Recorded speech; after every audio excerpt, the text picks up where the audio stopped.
Welcome to Asylum Atelier. Welcome to Creative Discourse. Welcome to my studio. I'm so happy to be here again.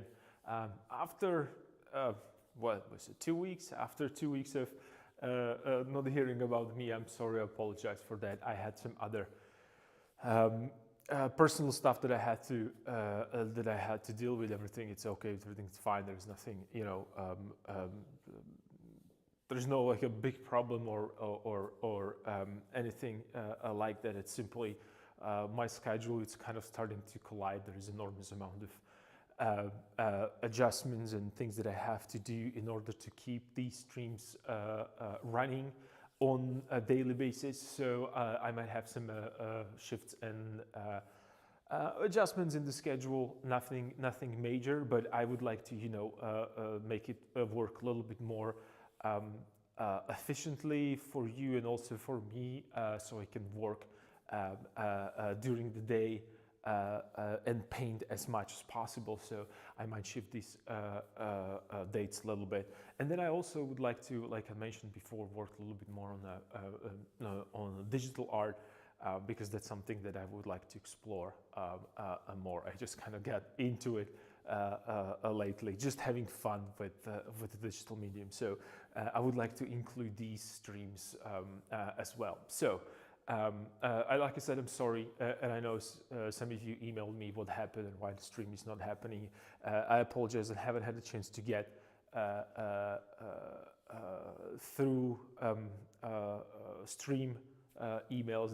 There was, like I said, a lot of stuff that I have to figure it out and make sure that I'm capable or able, actually, and capable as well to continue to stream, because I'm going to be traveling pretty soon, so it might be difficult. But there's nothing it's set in stone, nothing is exact, but there are a lot of things that are kind of changing and shifting, and I have to pre-plan for the whole year, because it's painting after all, right? So since I work with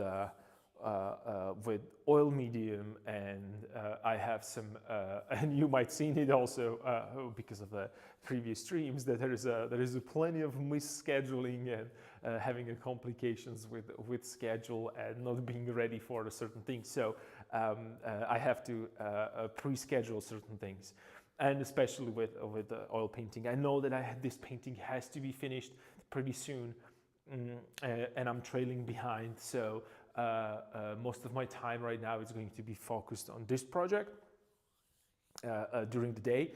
And since there's going to be a lot of tedious work here, a lot of me adjusting and moving things back and forth, left and right, they're kind of, I don't want to say that it's not important for you to understand, but I don't think that you have to be updated on daily basis on how much left and right I moved these certain things. So I might switch some of the days that I might actually work digitally rather than on the painting, and just keep my time during the day, and slowly and methodically progress step by step. I might actually keep the stream on and running, because that's that's not the problem. It's really kind of just a time consuming part, because I think that we exhausted probably most of time here talking specifically about this particular painting here. So but let me see, I'm still trying to figure it out. That's why I'm not really sure how to continue with the certain things. Plus there are other things in future that I have to take into consideration and calculate and prepare for them in case that they happened. So I'm kind of like all over the place. So my apologies again for me not being present for last 2 weeks. And also I want to make sure I'm going to get better with making sure that you are aware of this, that I have to do some behind the scenes, behind the stream work as well. So you're not worried. But I really appreciate it. It made me very happy that you guys care.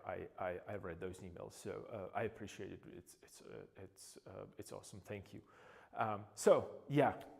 So that's that. And let me get, so I don't waste time with introductions today in the record time, only 20 minutes, right? Yeah. So let's go back to what I know better than other things, perhaps. And that's talking about painting. You thought that I'm going to say painting, but no, I said talking about painting because I think that I can talk more about painting than actually paint. So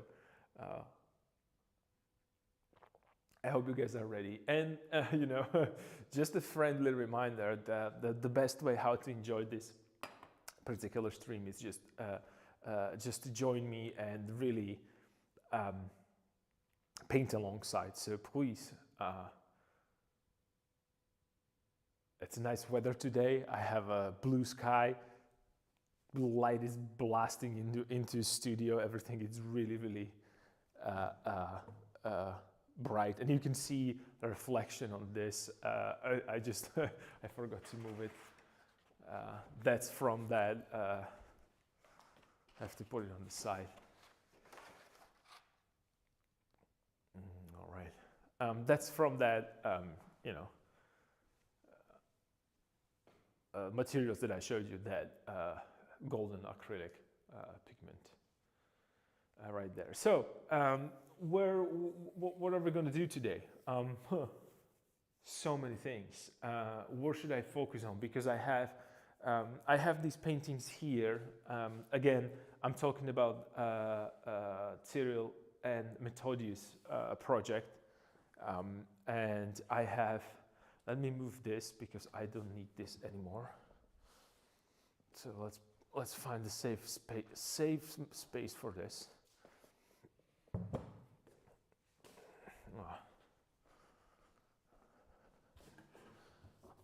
Anytime, and good luck with your project. I should be painting with oils as well, but I got myself hooked to a silly digital doodle at the moment. Gray and cloudy at your place. Oh, I'm sorry for the weather, but you're working digitally, so that's okay. That's fine. I'm looking forward to see that little doodle. How is your work going on, by the way? The preparation for your gallery exhibition. Or should I call it art show? I'm not really sure how to properly address these things. Okay, so let me see here. This is amazing, actually.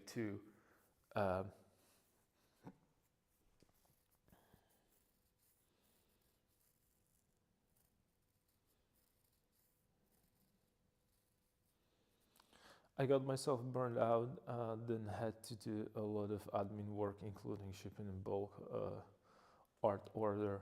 I'll resume soon, though. Today I wanted to, but I'm painting digitally instead. That's okay. That's cool. That's all good. I understand the admin work. Trust me, I do understand that. I was really, last 2 weeks, I was really trying to figure out what to do.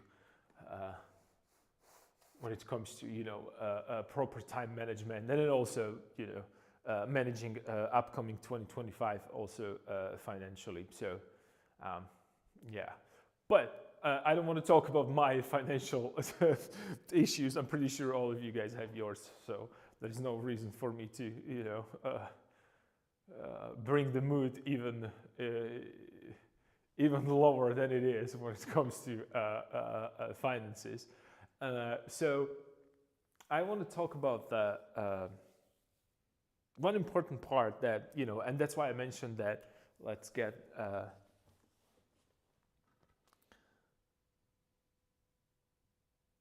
part of me was glad you weren't streaming so I could do this admin work, miss your stream though. Oh, thank you. I appreciate it. I appreciate that.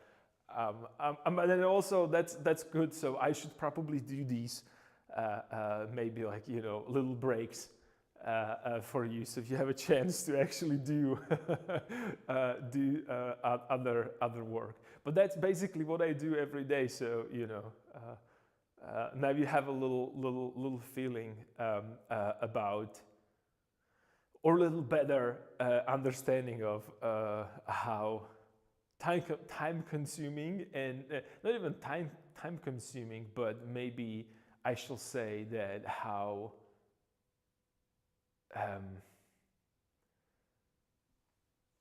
deep I can get into this, and you as well, and just forget there are other things that you have to, take care of.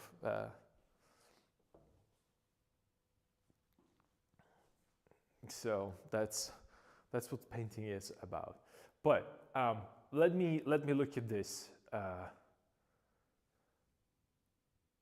It's difficult to get back to this. I see so many. So let me put it this way. It was important, and it always is. And I think that that's another thing that you should maybe try to think and schedule into your, or plan when it comes to schedule. It's to, and this helps me. And again, I should probably throw some of these disclaimers because I haven't talked about them for a while, and that's that. Everything that I'm talking about is truly my personal opinion, right? So, and it comes from standpoint of someone who uses primarily oil paint and kind of a classical approach to painting. That being said, I'm not opposed to any kind of new ideas and cool stuff with a digital medium and software that we have these days. But what I'm trying to say is that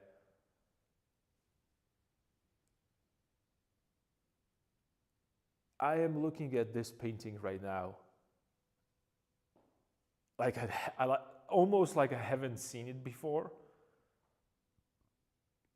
And I am kind of feeling more and more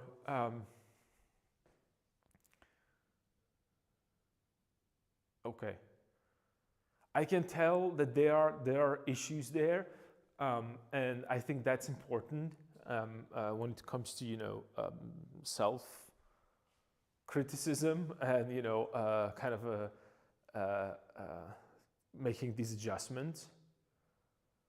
Yeah, there's a lot of work here.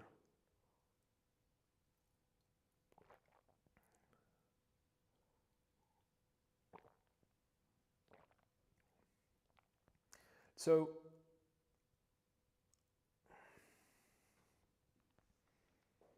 what are we going to work on?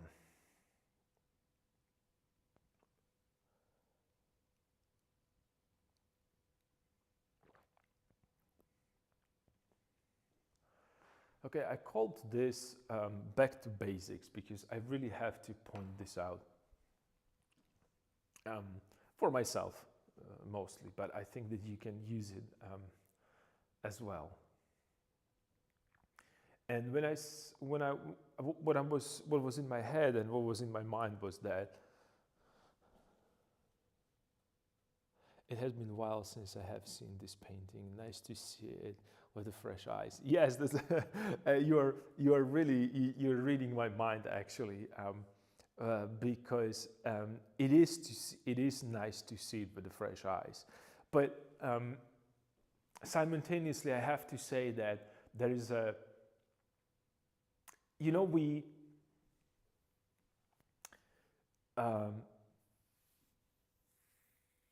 worked on last project, that portrait, and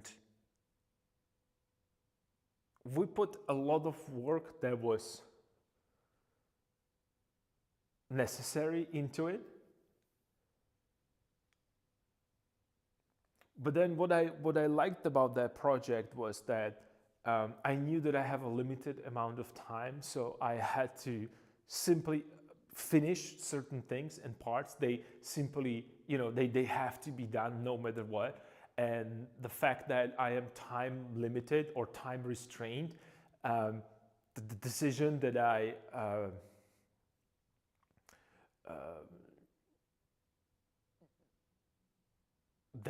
made, it's final at one point, and I have to start thinking about this similarly.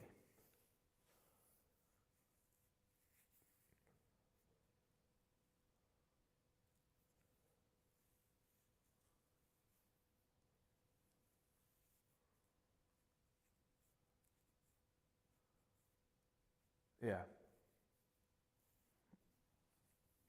So there is something that I want to do. And what I really, really liked about the fact that we were working on the large canvases that I have there, right? We had that night that we worked on for my nonprofit organization, and then we had also that folk musician. But I also have another portrait that I'm working on in the background. And the reason why I like that I worked on these is because there were certain patterns, like the ornaments that gave that painting a little bit more like a little more life to it. And you might remember I mentioned this previously or before. I talked about that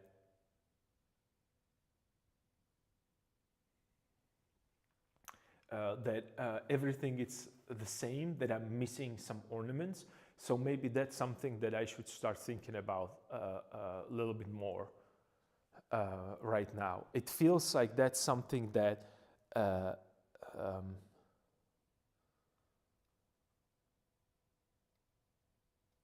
it's kind of neglected in that painting.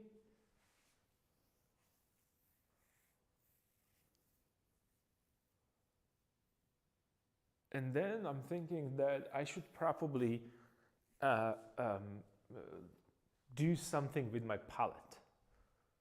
And when I said do something with my palette, I mean that I should really start thinking about that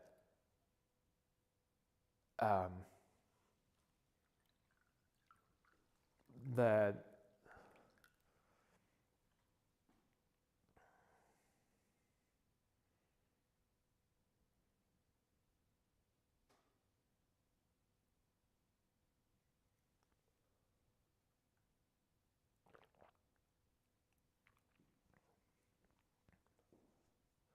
I think I should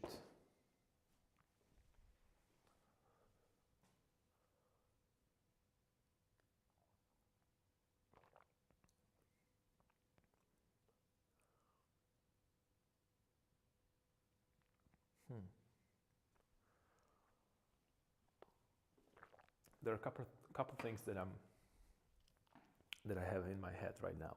So a painting was on the side for a while, so I don't think that there's anything that I should be particularly worried about.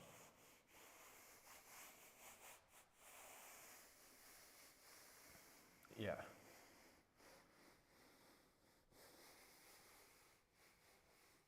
Yeah, this is touched dry. There are some, like a little still, kind of a, like you can feel some areas.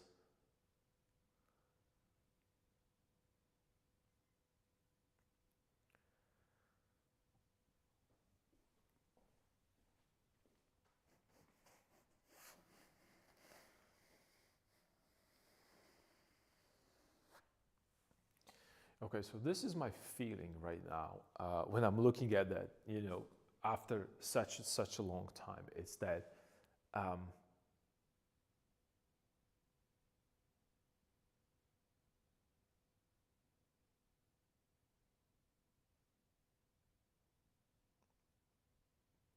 I should probably simplify certain things to get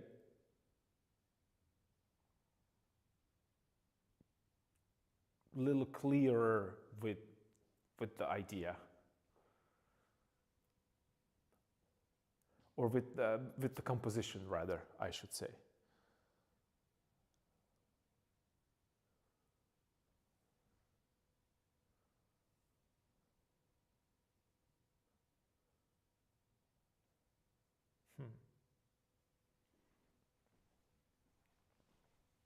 Because I see a lot of information in the face, a lot of information like around in the hair. And when I say information, I'm talking about like a busy areas.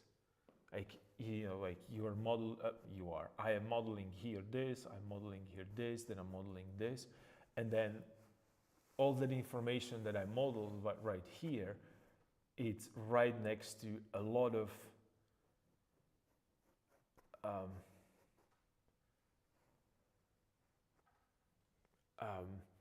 how would I put this? How would I describe this so it makes sense?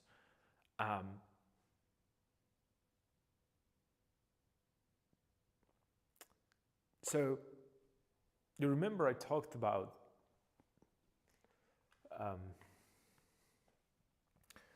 I was talking about the portrait, how most of the information and like a three-dimensional feel I would like to have in the portrait.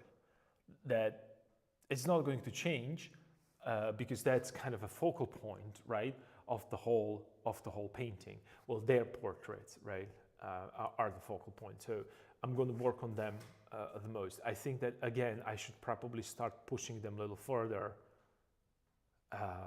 and develop them even more because they are kind of falling behind. And another thing is that when it comes to these portraits, what I'm looking at right now, and what I think that might be an issue, is that when I'm looking at this area right here of you know, like all the paint application and shifts and colors and textures, it's giving a sense of, yeah, this is a forehead, this is a face. But when I'm focusing on, let's say, just a small, like a little piece of that, it's going to be as busy as this. So I should probably calm this area down, the background, right? And the clothes and these things a little bit, so the portrait can stand out a little bit more.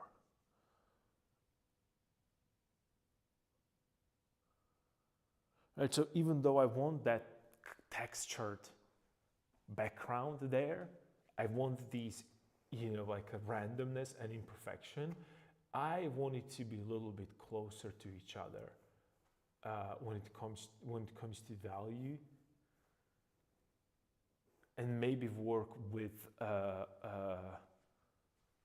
saturation a little bit more to give it that kind of a randomness. Because, you know, I brought this on the side, and I like this a little bit more. It's a little bit more coherent. There is a kind of a weird thing that happens here that I actually haven't had a chance to notice before, but I see it right now, that I have kind of a, you know, the same thing. This kind of a four creates that, you know, kind of a same shape. For some reason I couldn't see it before, and right now I cannot unsee it. So I have to work on that a little bit because they are way too similar. But I like the background there way more than on that on another one. And let's also bring, since I'm here, oops, let's bring that another painting, or actually not another painting, that, you know, the third piece.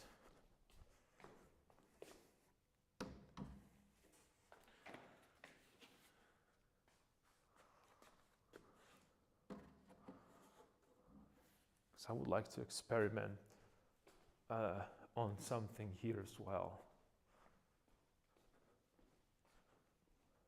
I can just put it here for now, I hope. It's okay. Yeah, because there are some cool things happening here. Is it trying to fall down or not? Okay. Yeah. My palette is in the way right now, so let me just get rid of it for a second. Yeah. So here's what I'm thinking.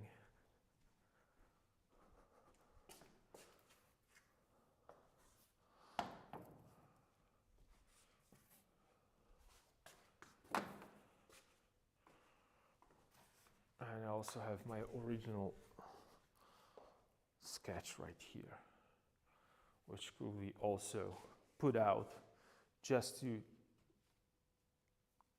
evaluate, because we're talking about back to basics, and I really have to start thinking about this in terms of how am I going to finish it. And what I don't like right now is the darkness in these paintings.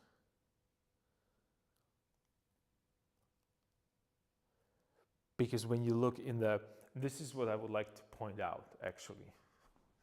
And I know that it's going to, not that I know, it looks different on the camera.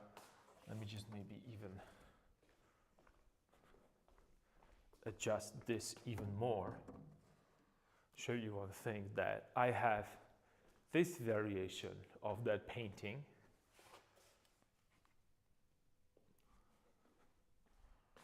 Which you are all familiar with. And from a distance, you can see how dark that is.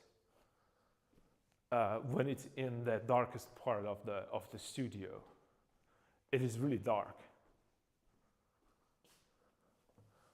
Right now, it's not. It's it's difficult to make it not reflect. But maybe if I put it this way, yeah. So it's not reflecting right now as much, hopefully, and you can see how dark it is. Another problem that I have, that I see it right now from a distance, that I created these, I have a kind of a warm green, and then I have a cool blue.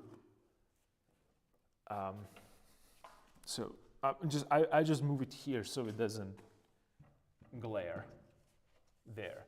But what I'm trying to say is that see how dark it was? And that's exactly as dark as this is. So even though right now it doesn't look as dark, I can tell that it's dark. Because I can, when they were sitting next to each other right there, I saw them from a distance and I was comparing them. And that was the darkness that I have, which means that in terms of value, my painting, I think it's way too dark.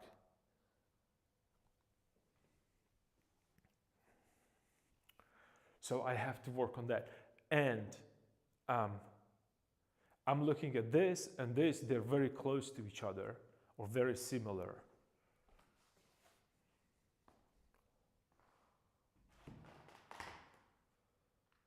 So I can think of this as not necessarily a problem, but as an indicator of, okay, if you are keeping this that dark, it kind of reflects to this darkness right here, or reflect is not the right word, correspond, or it's similar. Yeah, let's say that's similar. This darkness right here is similar to this darkness right here, right? So first of all, I have a problem with values, so this doesn't feel it's in the background as much right now, because not because these values are okay, but problem is with these values right here. So this is very sharp. not even as sharp as here, and that's where the most of the contrast should be. So I have to think of that a little bit more and find the solution for that. And also, I also can, I'm seeing that painting right there, how dark it is. So maybe these things should be lighter. I want to still keep the same shapes. I just want to make it lighter, perhaps, maybe a value. But I am still not convinced about that particular thing. There is a lot of things that I need to think about.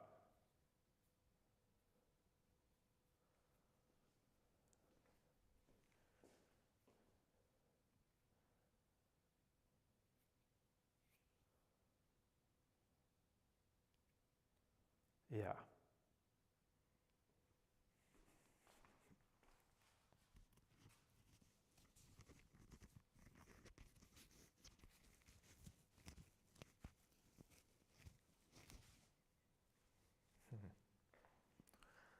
I have no idea.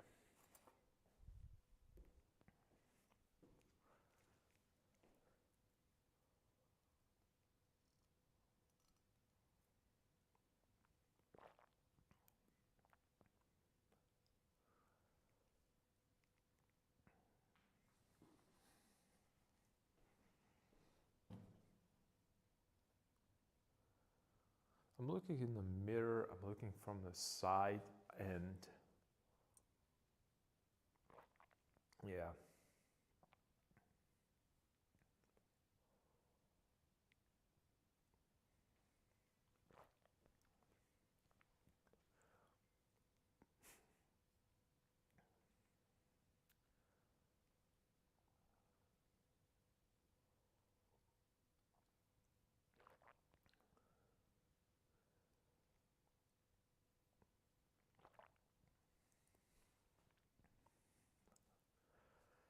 Yeah, I think that actually I might be not necessarily wrong, but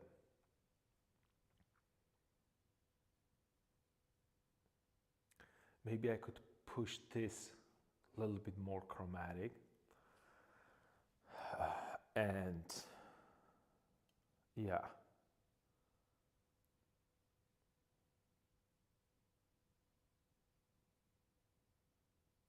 That could work. And maybe create a little bit more of a graphic shape.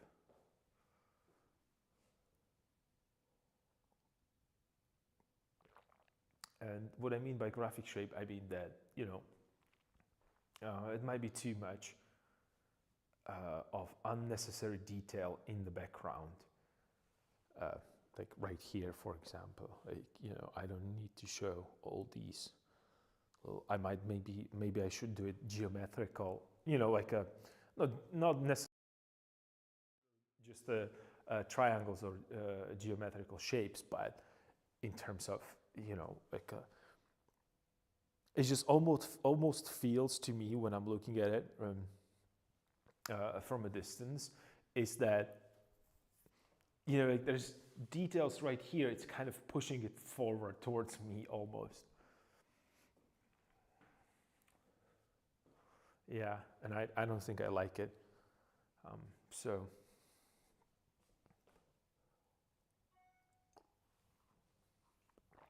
there's something that I have to think about.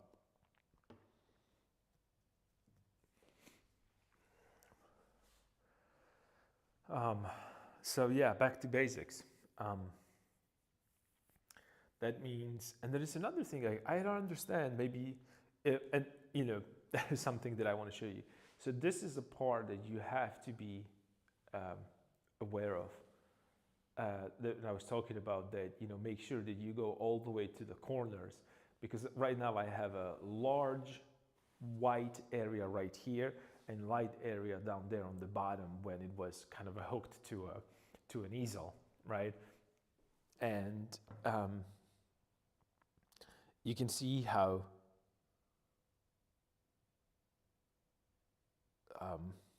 obvious right now when I pointed it out there it is, but that's something, that's how you should think about, that's how you should think about your frame when it comes to your painting. But you should still paint all the way to a corner.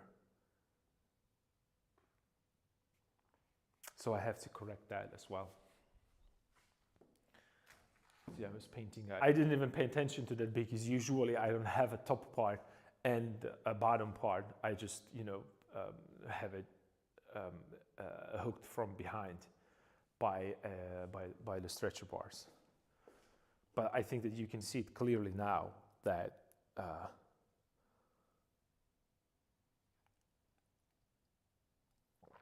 that mark on the top and on the bottom. So that has to be changed. Yeah.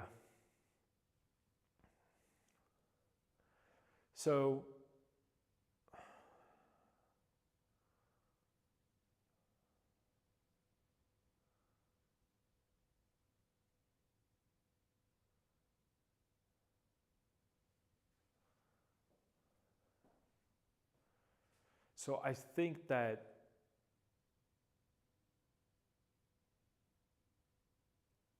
I have to correct this.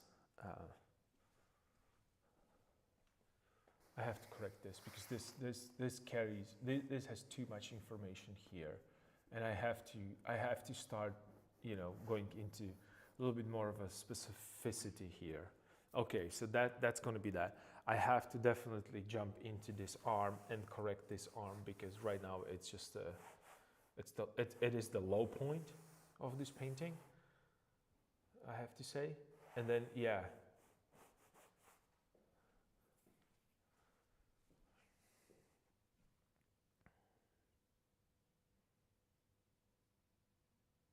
let's take this to a finish.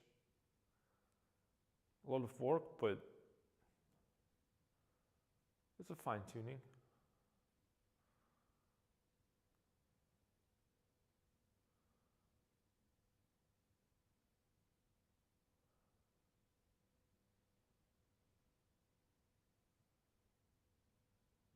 Yeah.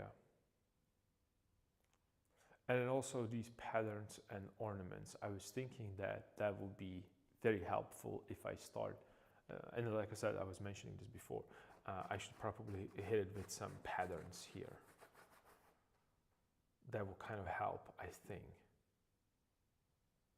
Yeah, that would definitely help.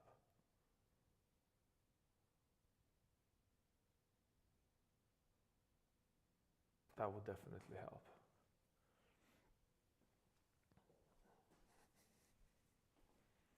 And do some desaturated things, saturated, desaturated, saturated, desaturated. Because right now it seems like a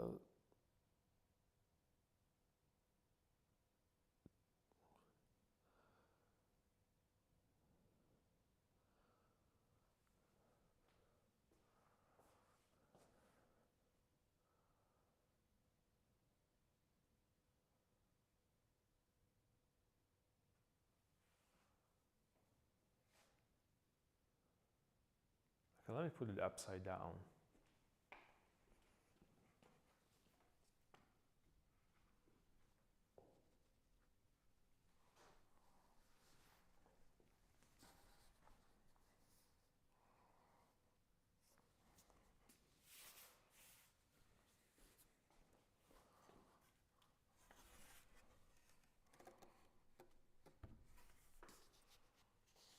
I just need to see it from upside down.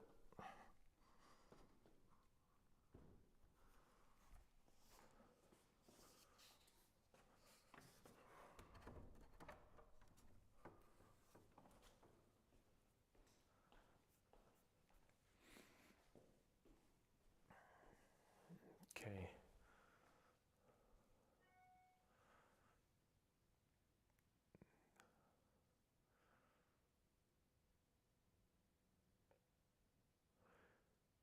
Okay, oh, I'm sorry, you cannot see it right now, the whole thing.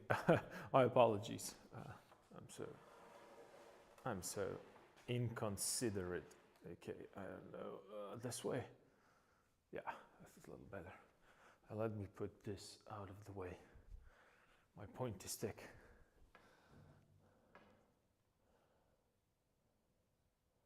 Now it's perfect. Sell it for 1 billion like this. Upside painting, new trend. Okay, you had to joke. No, it's actually good. We can call it. But you know what? Here's the thing. I put it upside down, and I have to say that there are a couple good things there.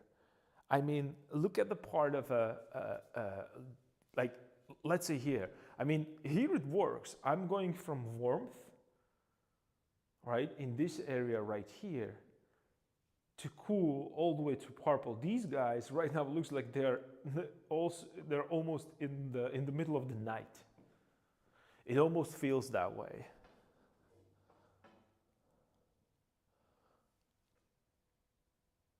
So from point of view, like the atmospheric perspective kind of works right now.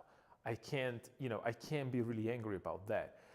But what doesn't work is that, okay, well, first of all,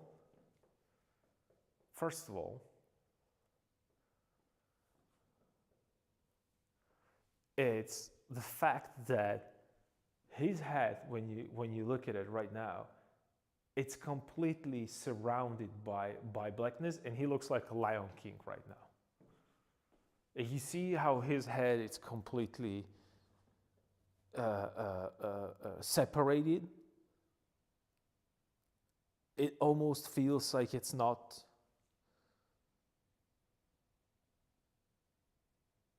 like it's not real, almost, because it's cut out. And that's that thing that, when I was that's the part when I was talking about the moment that you start painting in between the lines, right? So you have a how would I put this? You have, like, I know that this is where the skull is, and I know that this is where hair is. So let me paint the skull and let me paint the hair, and that's the mistake, because I'm painting literally everything, and if I paint literally, I'm getting into a trouble or difficulty, or how do you want to call it, into slippery slope.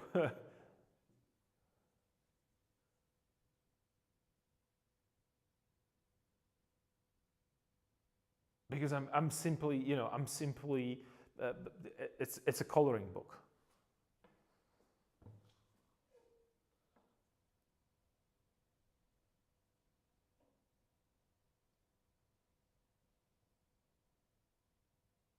So the reason why in some places, like the reason why it's not working, it is because he's surrounded, his head, it's completely surrounded by dark values. That means that for your eye, you just look at this as a kind of a donut or whatever you want to call it. And it almost, from a distance, it almost looks like, and the reason why it looks that bad, because from a distance, this doesn't look like a hair. This looks like a dark shape of one continuous color that was, put. It looks like a tire on top of his head.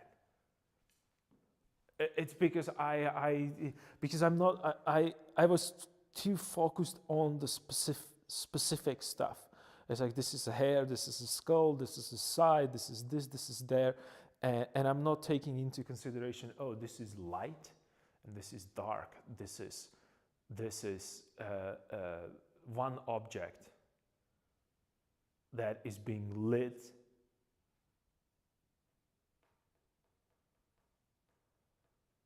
by the sun. So that's a mistake.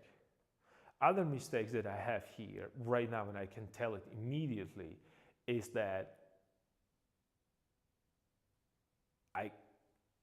like for instance, like these shadows are black and dark.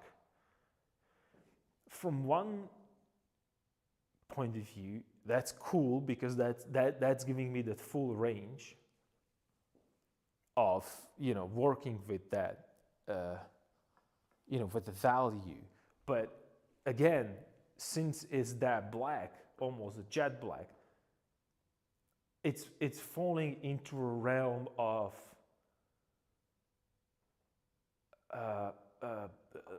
dark, or you know, like a dirty smudge rather than a believable shadow, right? So that's another problem that I have there. So I have to work on that, because you know, if the light, if the fabric is going to reflect into your arm, right, the light right here,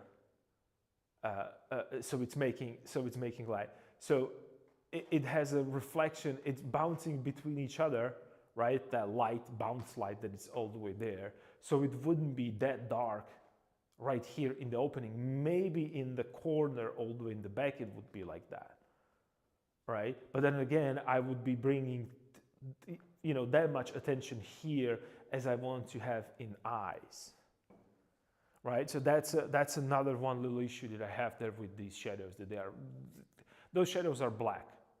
And not only they're black, not black, they're dark, and they are opaque. So it's just, it's two no-nos right there. So I am probably going to, not probably, I'm going to make them saturated or more chromatic.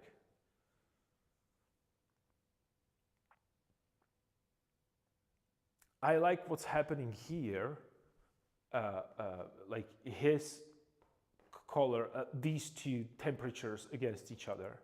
That kind of works. I like that the warmth around here, so I will push this a little bit more.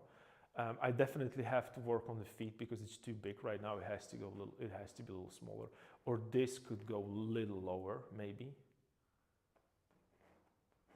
Maybe that will be that. And also the same thing is happening here. I can see the problem with the edges.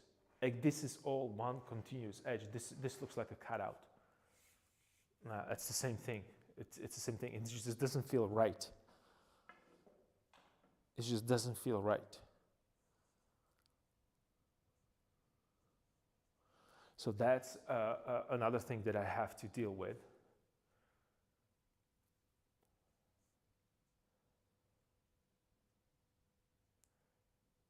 Yeah. So there is a lot of work here. Why, oh why?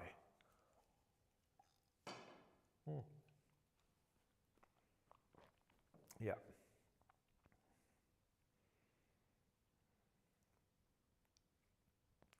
But there is the thing that works, and that's the part of, you know, going from the light form to cool.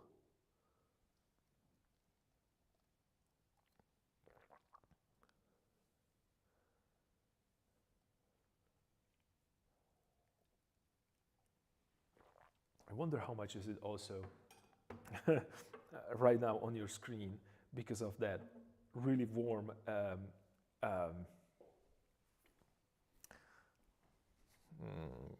floor.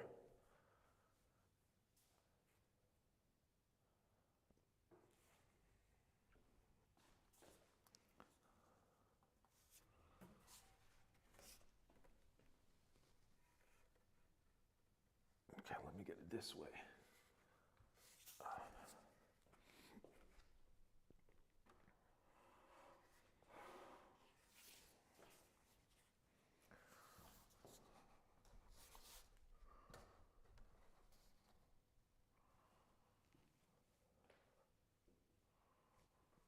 Is it okay? I hope it's okay.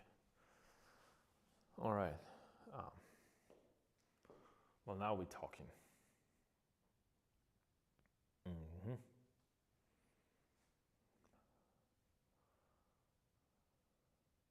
Yeah, it has to go lighter.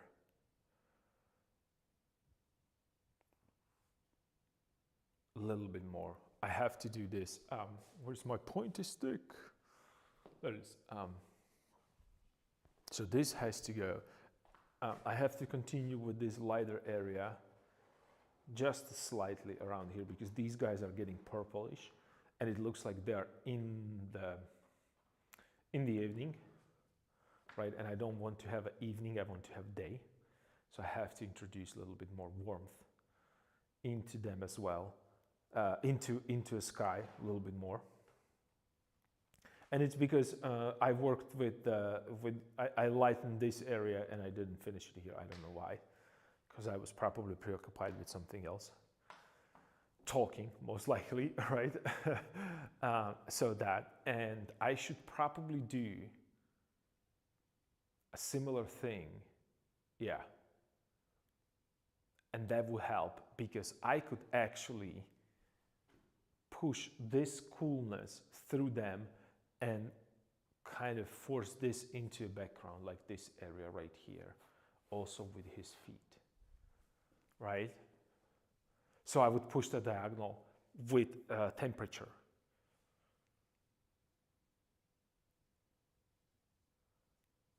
Right? That could work, I think. That might work. It looks, right now I'm looking at on the screen, and that looks really funky. They look really tall right now. It looks like it's mannerism there. I'm looking at that distortion. That's crazy. It's probably, like people are. We should probably go this way, like this, at least, just a little bit to adjust it. Yeah.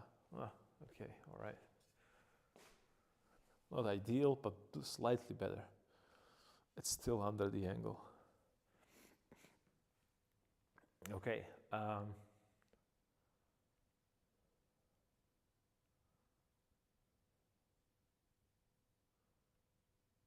Yeah.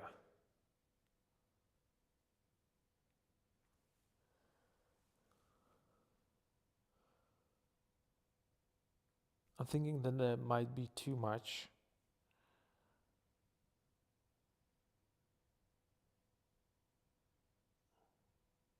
Yeah, I have to place him into. Okay, all right. So that's what have to happen. I have to put him a little bit more into the ground. Yeah.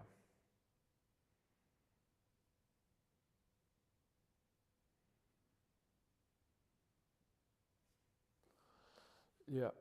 So this foot has to go into a background a little bit more, way more actually, and this one can completely maybe disappear into background, and I could push the coolness all the way here, and that could connect with that guy there. That might work. That might work.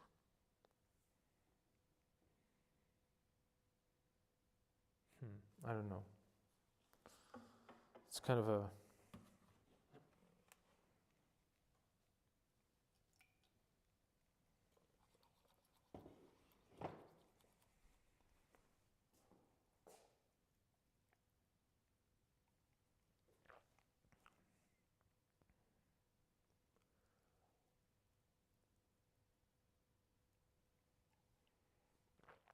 Yeah, that's the only way. The figure looks monumental. And when I say monumental, it's just, I mean, it just looks like, because it's not, yeah, okay, yeah. Well, now you know. Now you know.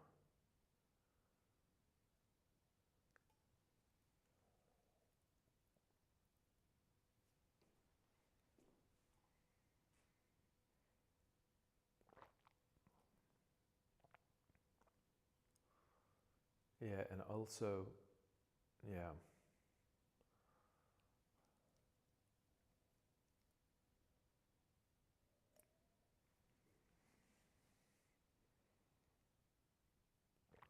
He might have a small forearm.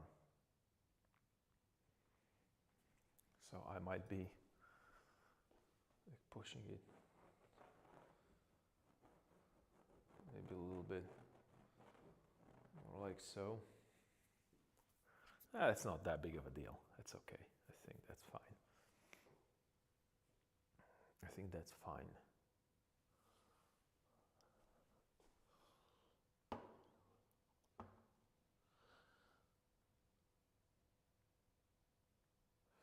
Yeah, that will be that will be it. Yeah. Let's just do one more.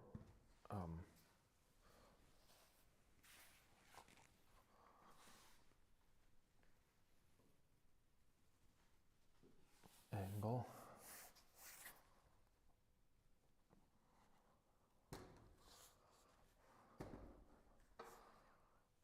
I know. It can look like a.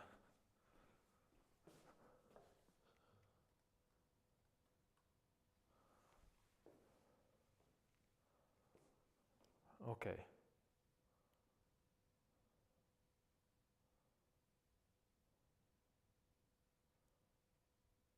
Yeah, I think this is fine. I'm thinking about that, about that. The only problem that I have is that, yeah.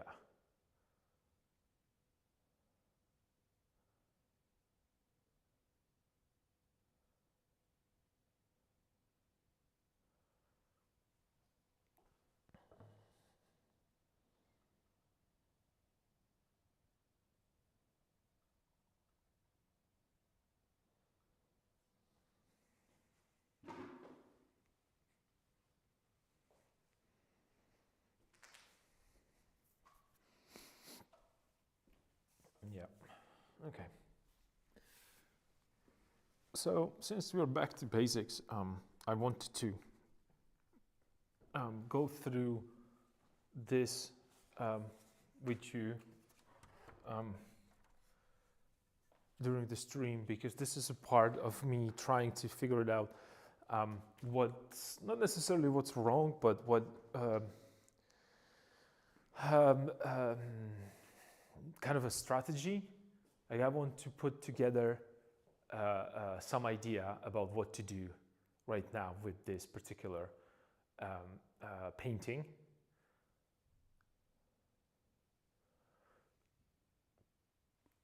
And yeah, I think it's too dark. And we have to get a little bit more specific again, get even closer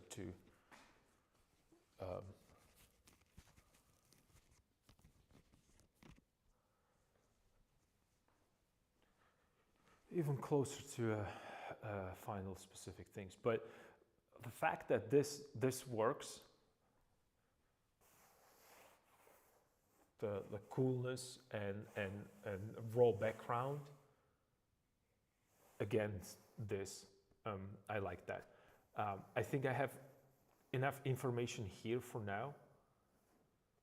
I have to figure out that background. I have to start working on on another portrait.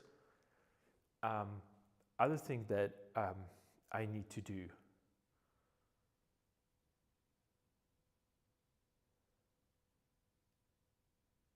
Yeah, I should bring that element of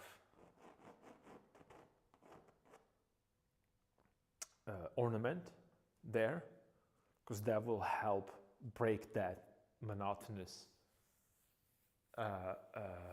clothes that they have or that they wear.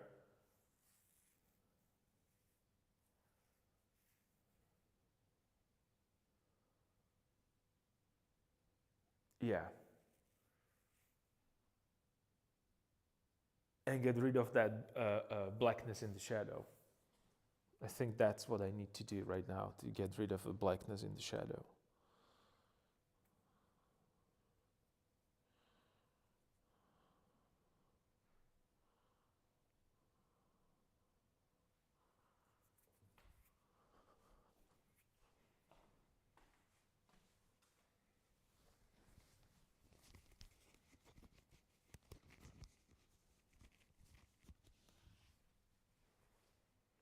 All right, okay. So let's organize this. Let me go ahead and get T. I'll be right back, just a second.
Okay, let me turn on the...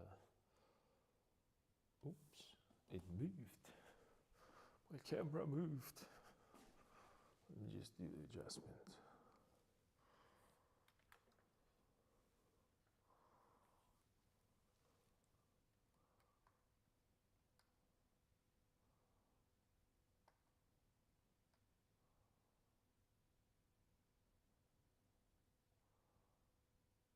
Okay, camera adjustment. It's working. Nice, nice, nice, nice. Okay. So what I'm going to do probably is to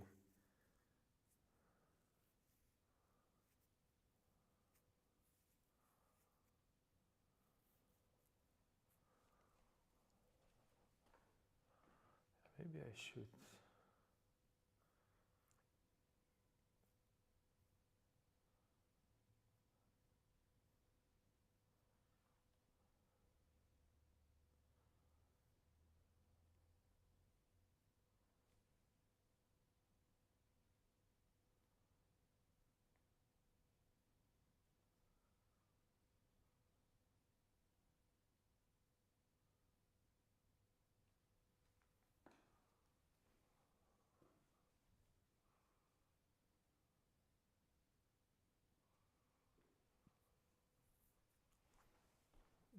I have a glare, so I have to move it that way. I'm sorry, because right.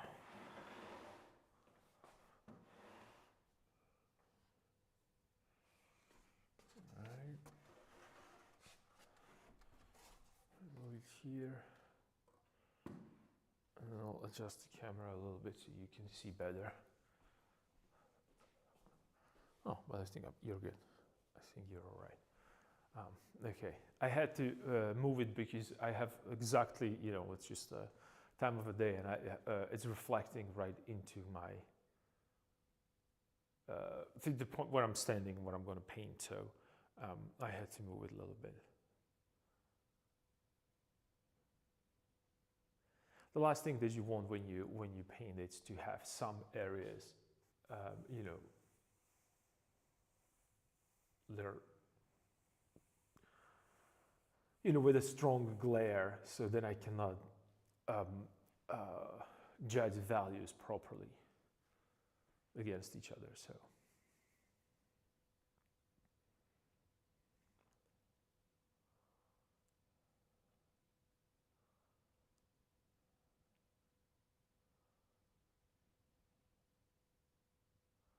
yeah, let's oil it in a little bit and let's see what's gonna happen.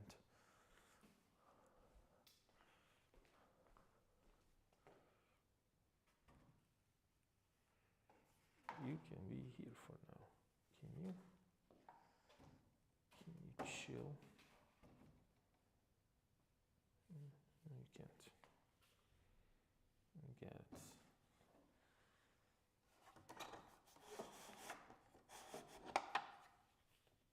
No, you can.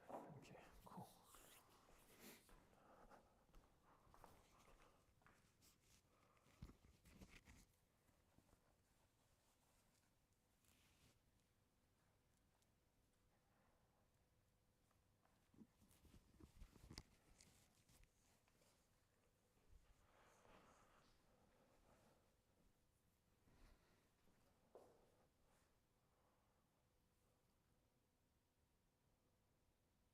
All right.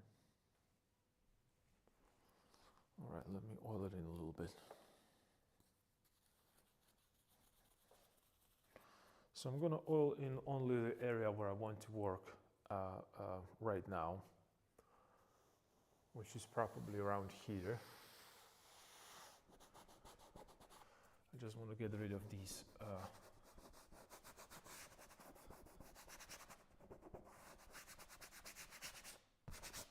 charcoal marks.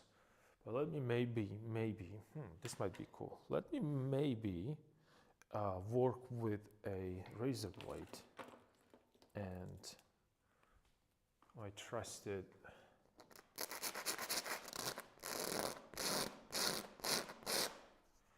maybe I could get rid of some of the texture.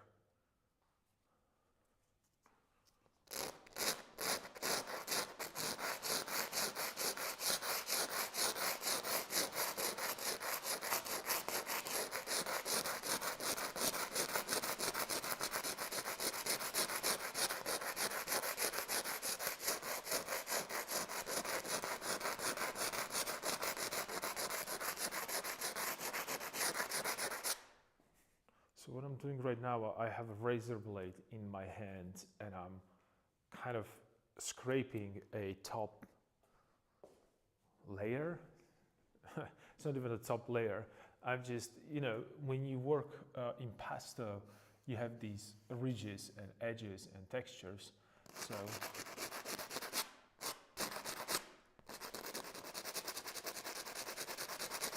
and they create a kind of a beautiful illusion of, like a thickness of a pigment, and they bring attention. It's like when you have a beautiful, nice a chunk of pigment placed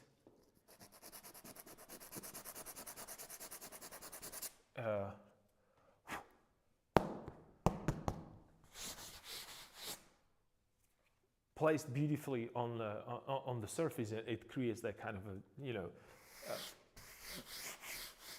volume.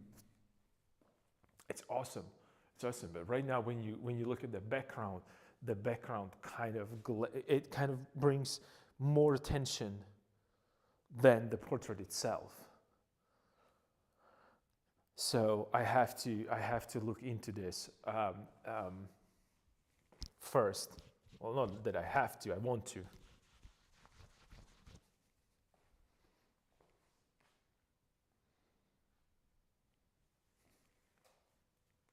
Because that's what I believe is going to help. And this also, this is nice and light, but it's not saturated enough, I think, in the portrait. So I'm just going to slowly just get rid of a little bit of that texture with my sandpaper.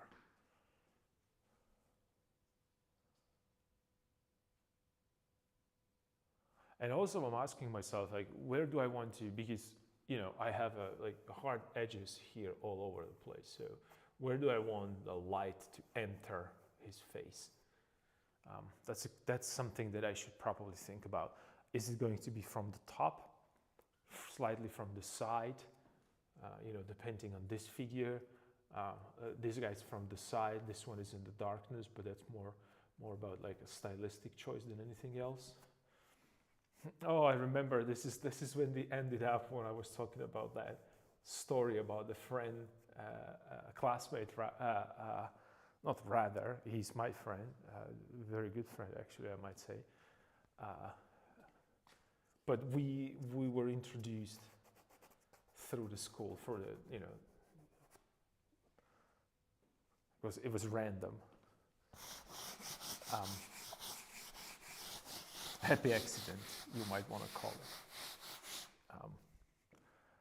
And we were talking about that, he made that when the master was talking about that. The portrait looks too sad, like why are you painting it so sad or drawing it so sad? So then he just did that stick figure and then the beautiful smile. So I can still see, that smile right here when I was demonstrating that story there. So it's all good, we're all good. Happy thoughts, happy thoughts.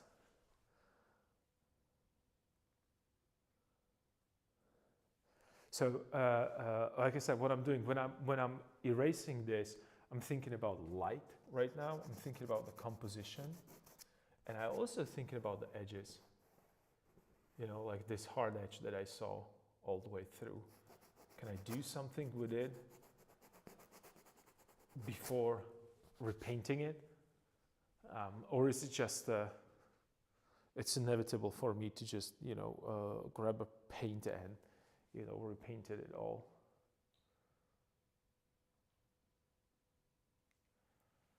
Yeah.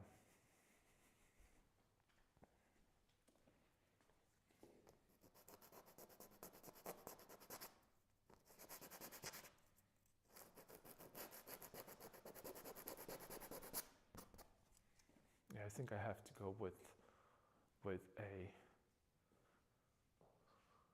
the pigment there.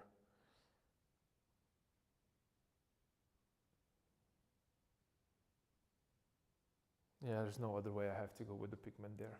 Okay, so let's bring some pigment. I can't even speak. Let's bring some oil. into this. Just do a little mixture to this potion or concoction or concoction. What's the word for these? This is a mana potion that I mixed for myself, which is oolong tea.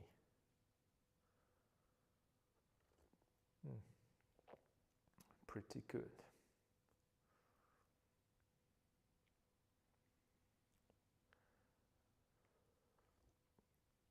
It's funny that this kind of a streak of light kind of works here.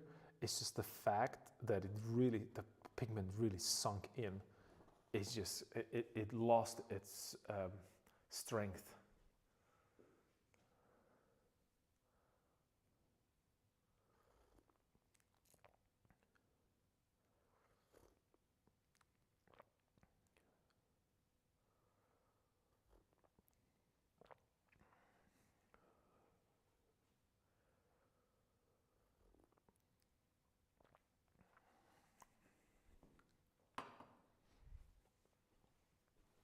Okay, so what would Rembrandt do? He would just paint a masterpiece. Yeah, let me oil it in just a little bit, and I can then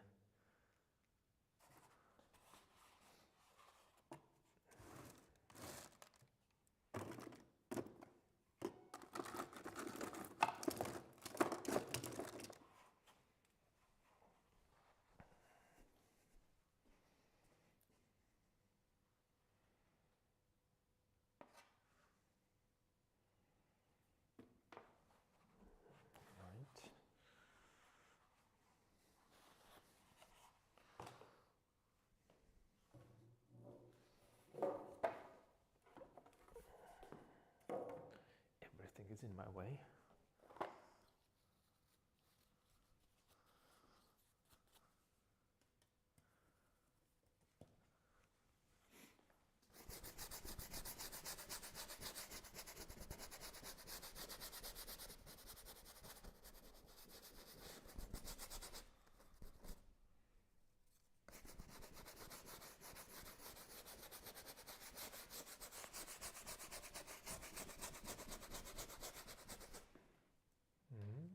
Looks like it's let me see if I'm adding maybe a little too little. It doesn't seem that way.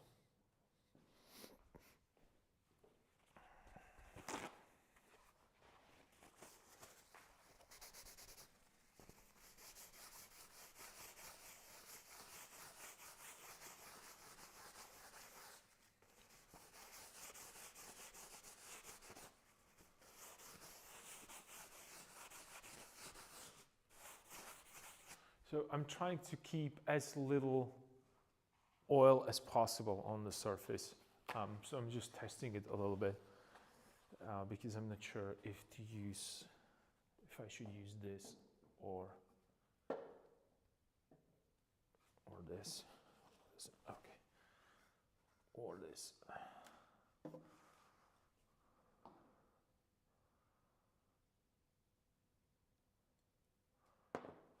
Just a quick test.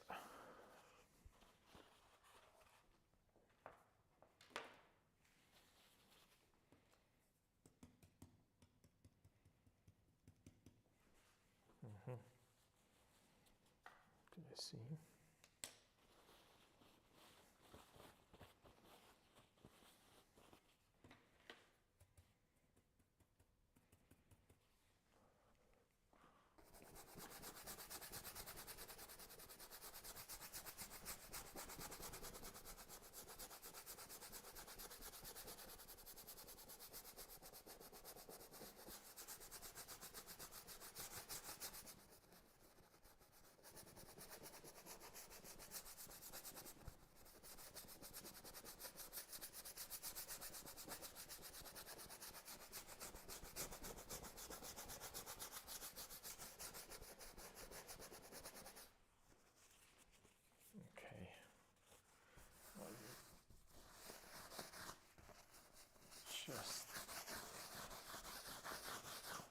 wipe it off a little bit.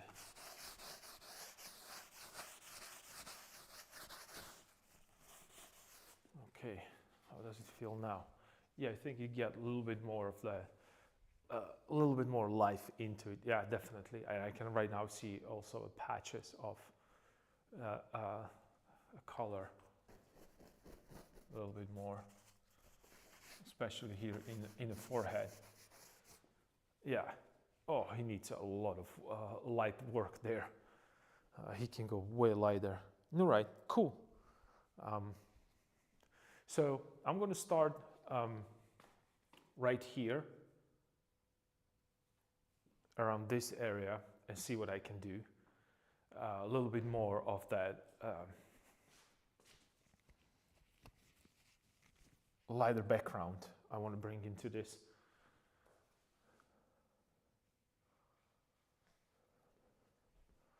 I think that's something that might be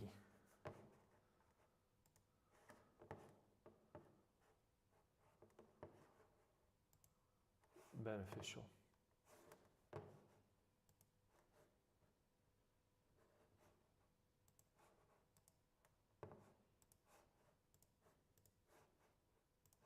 Looking if I have some.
I know it doesn't sound like I'm here, or even look, it's like I'm here, but I promise you I am. I'm just looking for some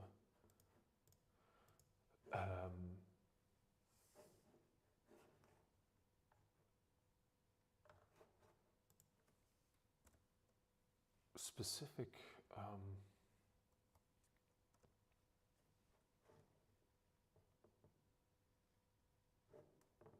I thought I might have some images of a countryside.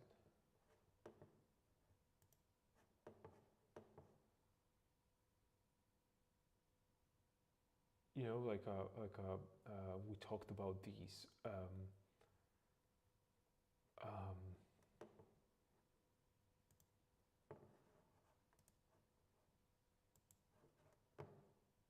great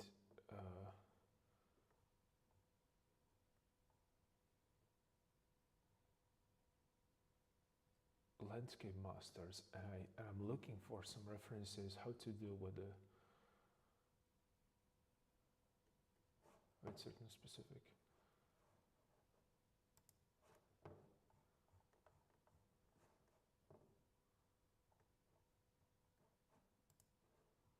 I don't have anything. Are we going to eyeball it again? Or are we going to spend some time with the research? I think I'm going to eyeball it, right? Because that's the way how I behave.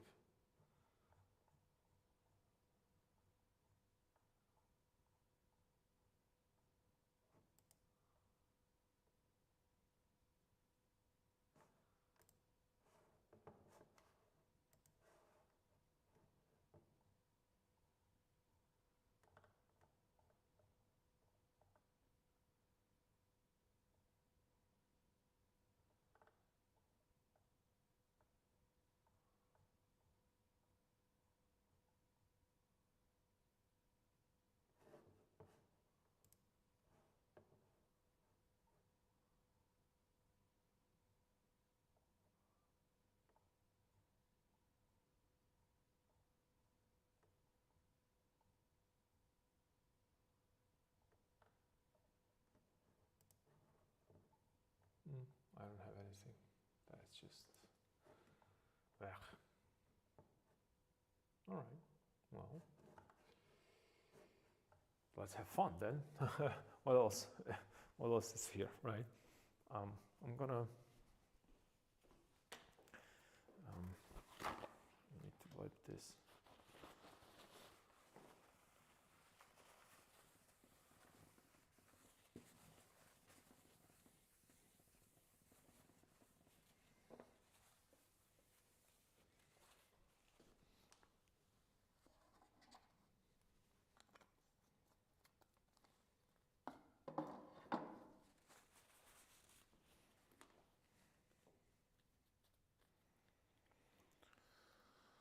All right, let me squeeze some paint out.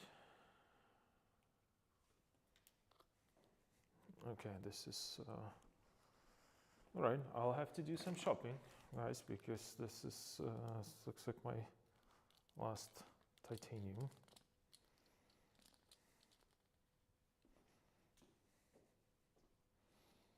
So let's see.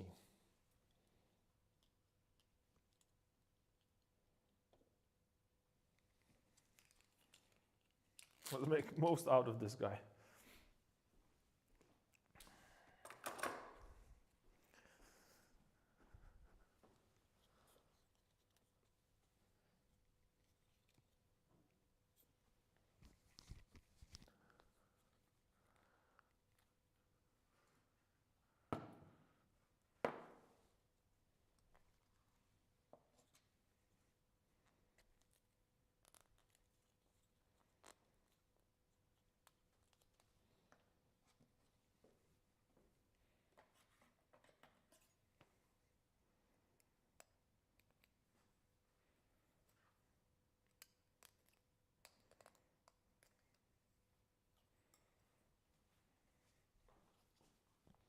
This one, and I'm gonna save this one. Do you know why? Because I always lose these, I always break them, so I have more cups that or whatever you want to call it, caps, yeah.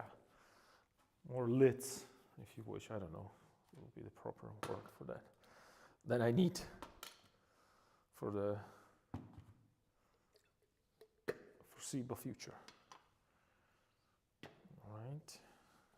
Let me organize my space here because I'm kind of all over the place. I don't know what's happening. Okay, so let me work on that background a little bit. I don't know what to do. What would Rembrandt do, right? Well, Rembrandt would throw a couple master brush strokes, and that would be, well, that's that. And we're all good.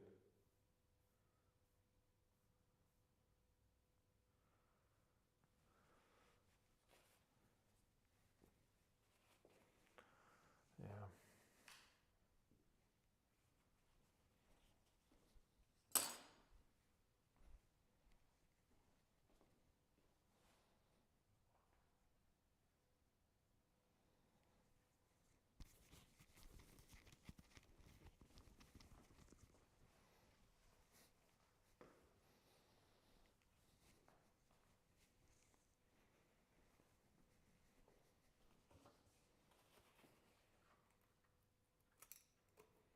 I haven't seen this painting for a while, so I have to go still back and forth. It's just this is a great example of, you know, that. You remember I was talking about a blank canvas? So this is a blank canvas feeling. Like I'm staring at that. I don't see anything, or you know, not that I don't see anything. I see so many things that I have to change or adjust or move. And again, after such a long time, it feels, how am I going to deal with this? Well, you know, it might be, again, that kind of a feel of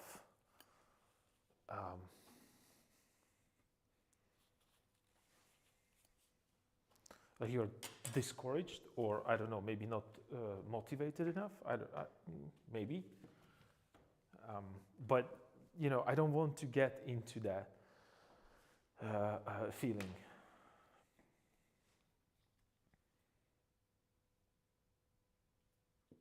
Any deeper than I already am, actually, because it's not. It's just going to hold me back. I know it's going to hold me back. It's just not going to help me. And you remember we talked about the fact that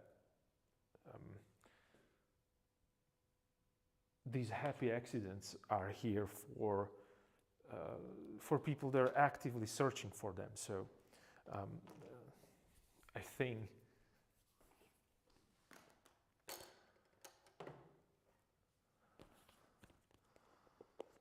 not that I think, I know that it's time for me to start again searching for these happy accidents and create actually environment for the happy accidents too. So they can thrive. Why can I not? What's happening with me? What do you guys think? Double gloves? Yeah. Let's use both gloves on both hands. So it's going to be serious.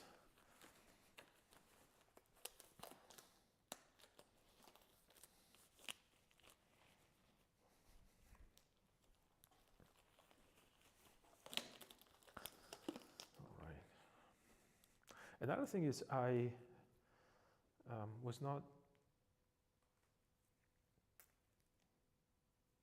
well, I was not, I haven't had a chance to paint actually for 2 weeks, so I'm kind of slow today setting up the things, thinking about what kind of stuff do I need on my palette, or what kind of pigments do I want on my palette. So yeah, it might take me a while to set up. I also want to throw ultramarine. I might use ultramarine today, so let me squeeze a little bit more there.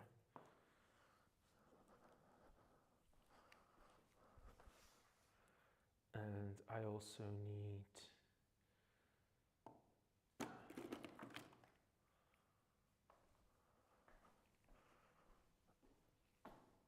English red, because this one is just dried out. Alright, let's throw that one there.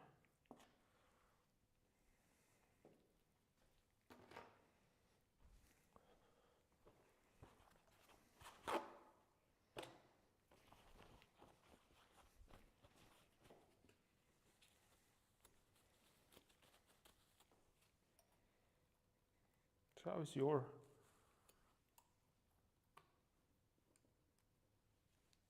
two weeks off without me yapping?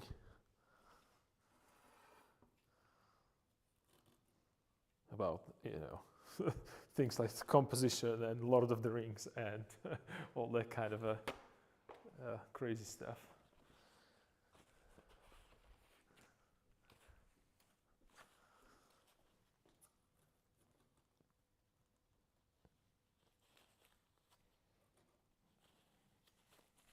I think I'm all set. I need.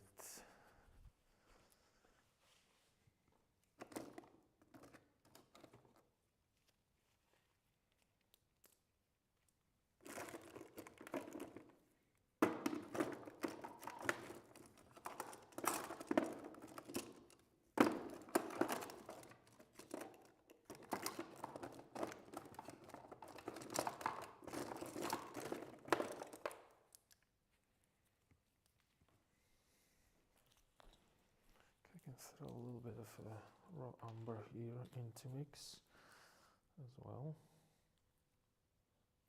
just a touch.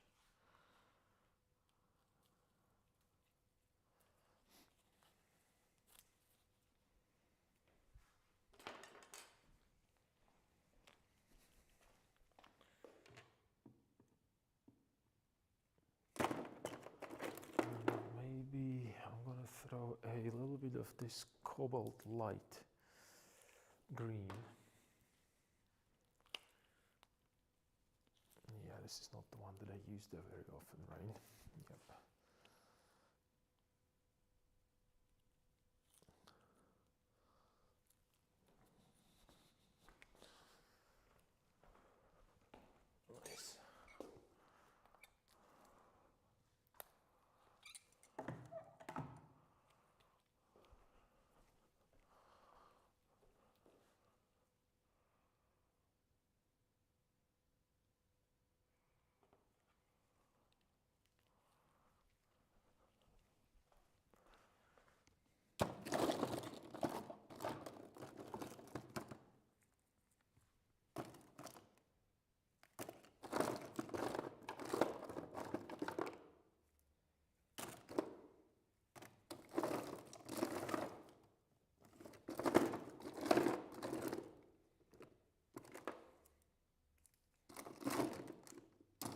also looking for that. Am I going to throw that? What was that mixture that I used for? Was it a Viridian green together with?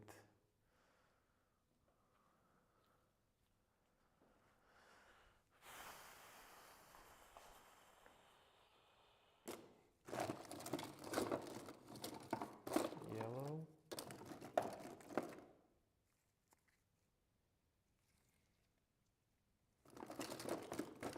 I think that's what I did. I did that.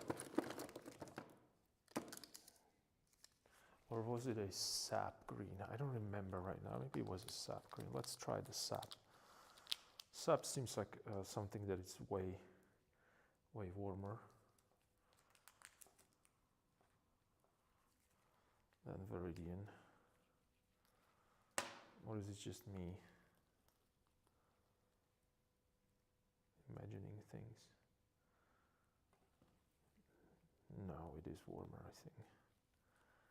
Good. All right.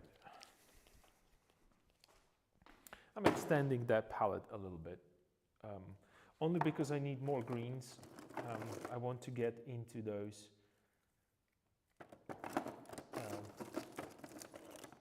areas of background that causes me a problem. So I want to play with saturated, desaturated areas.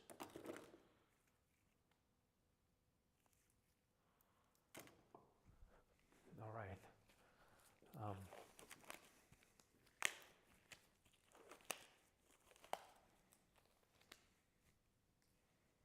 Yep.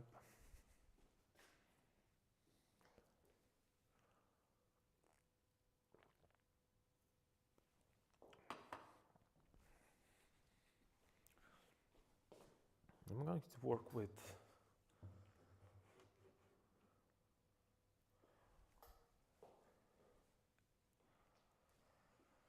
okay, so I want to work on that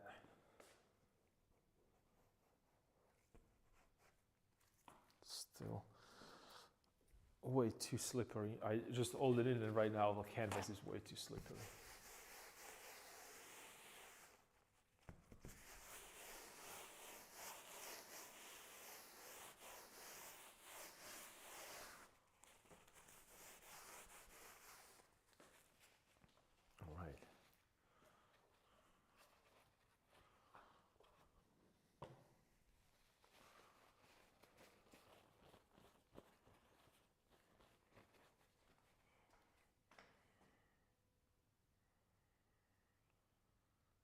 Wow. Mm.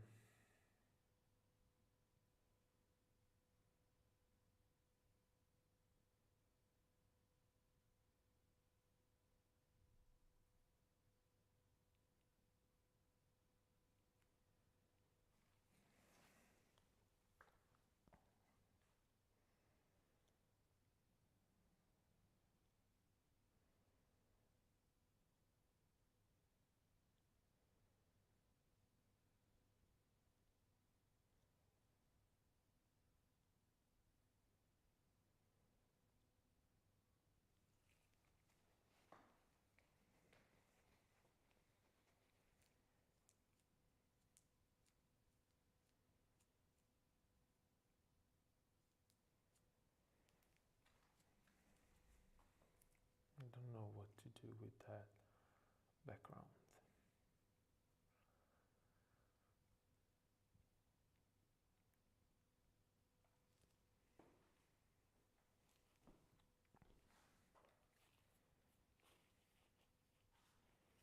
So let's try just have fun with these. Oh, yeah, let's just have fun with these soft brushes that I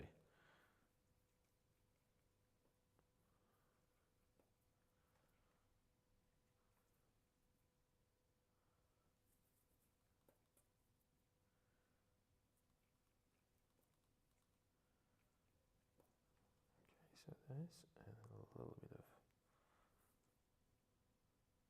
was too much black.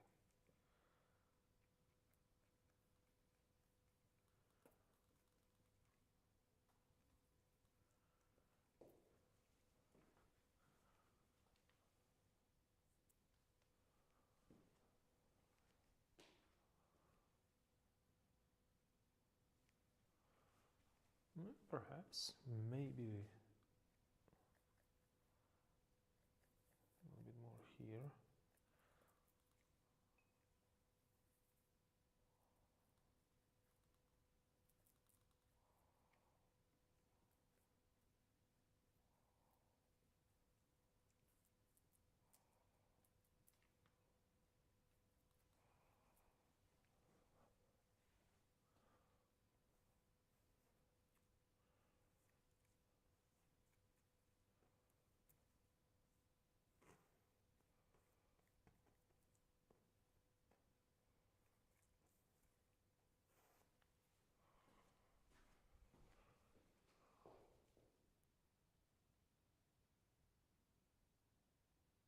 Okay, yeah. Maybe slightly, maybe less saturated.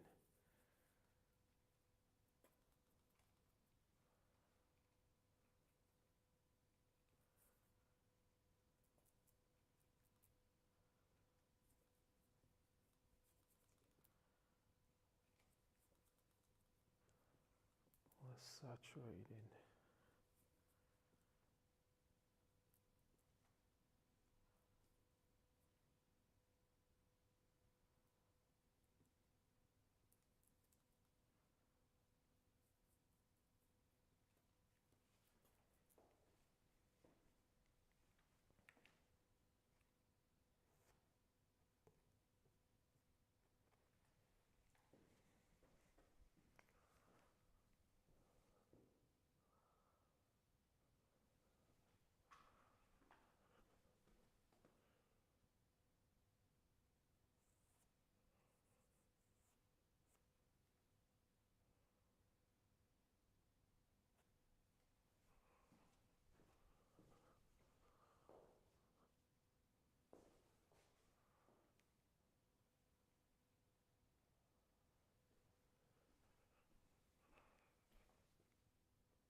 So I'm trying to right now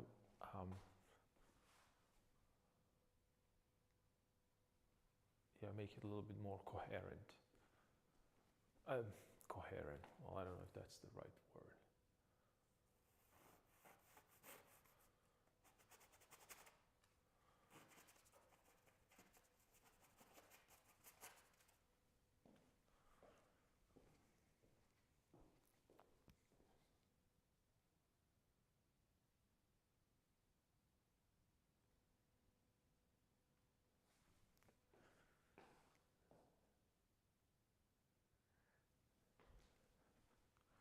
I used the word coherent. I don't know why that popped into my head, coherent.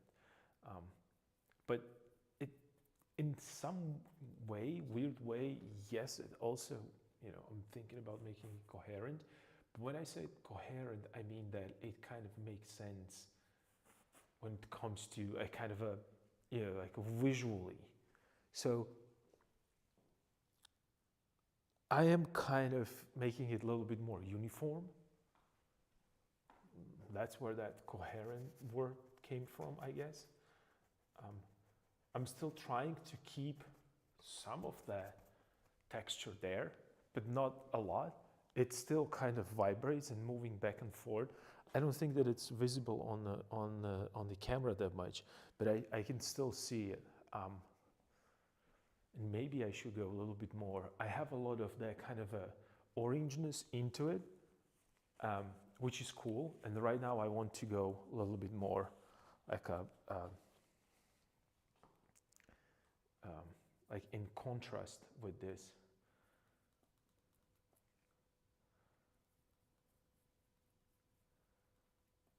Yeah, that's the one. I'm just gonna go with that, like a black and white mixture. And you can see on the camera that just the values are very similar. It's just a different. Yeah.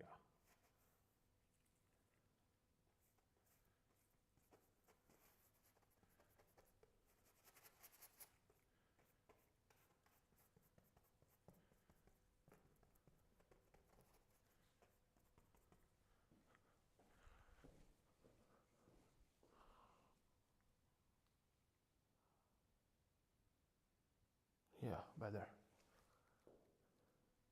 So what I'm trying to do, I'm trying to bring a little bit more light into a scene. Ooh, almost into a T, almost, almost.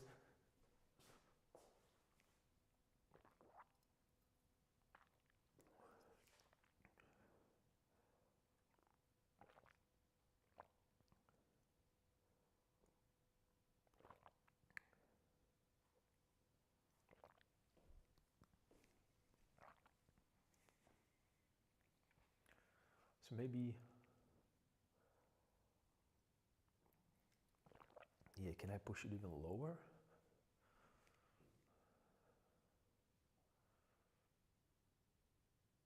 Maybe not.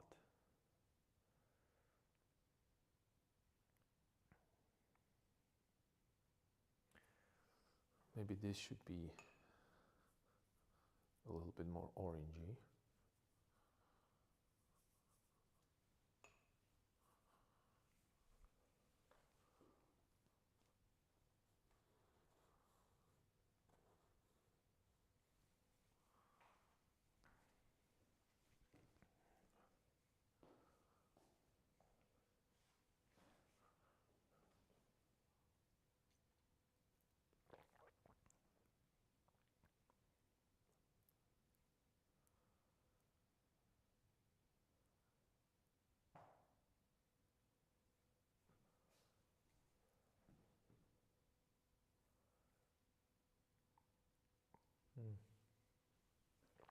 I'm looking at that area right there, and I feel right now that we have this and this the same. So I have to work on that a little bit.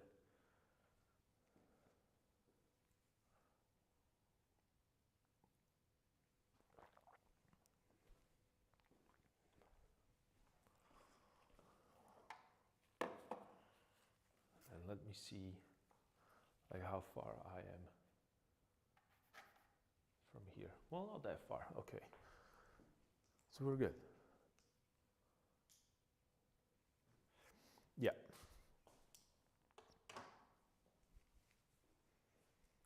So what I'm trying to do, like I mentioned, I'm trying to get a little bit more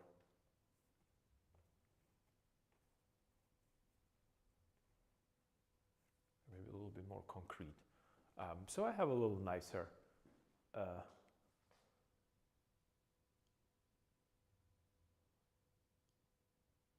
yeah, because they just looked, yeah.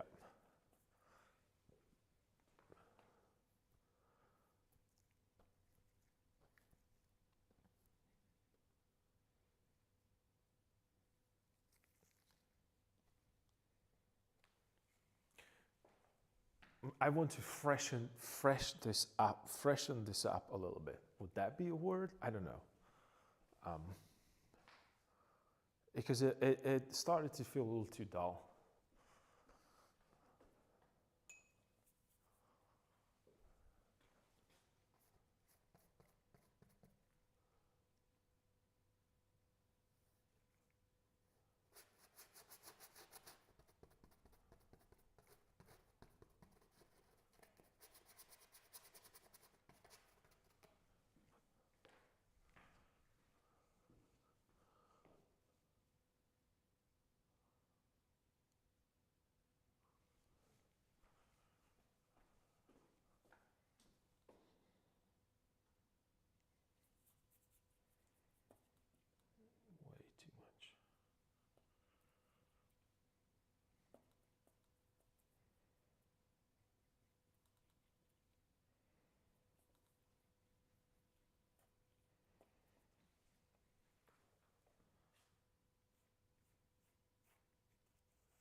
not everywhere, just so I get that randomness.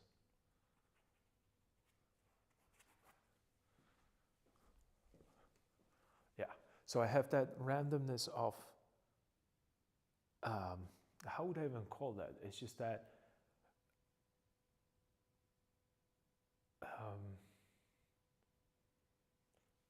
I don't know if it's even visible, but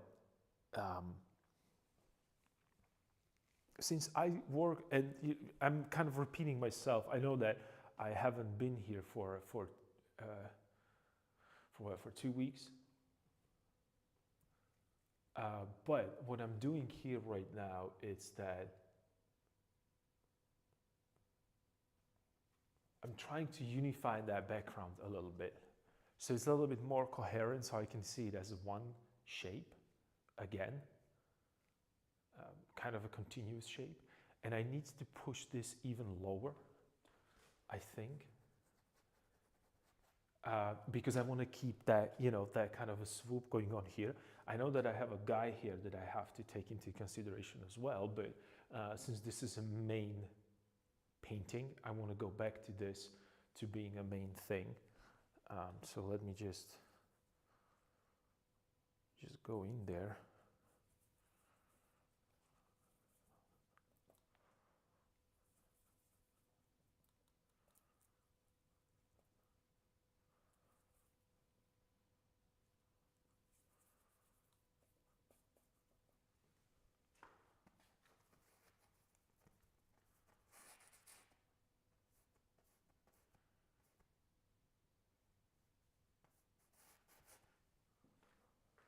Yeah, it's gonna be better. Yeah, he's going to be a silhouette. Yeah.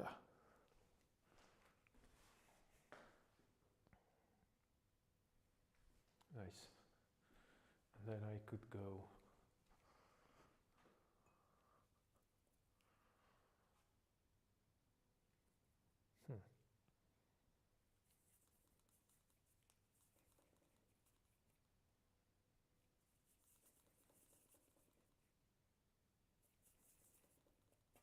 So even darker here.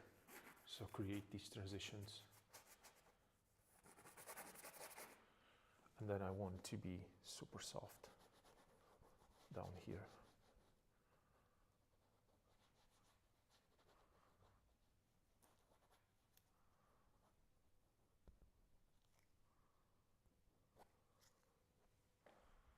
But don't forget, I still have a pigment that's showing through in some areas. So again, it creates that kind of a distant background kind of a feel to it. And let me move this a little bit. Just a touch, so I can push or put this guy next to it.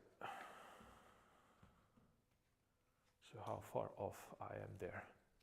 No, it's all good, it's good. I think we're good.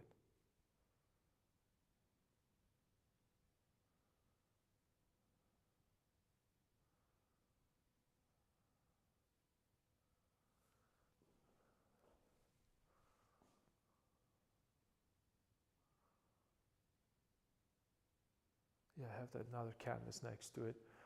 I should probably place it rather than just have it like so, because I want to work on this guy as well.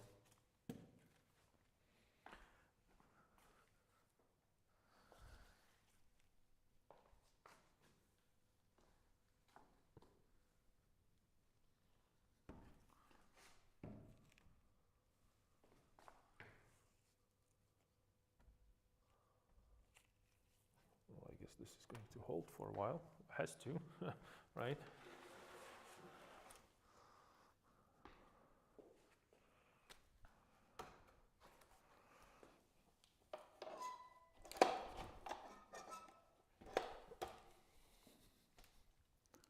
Of course.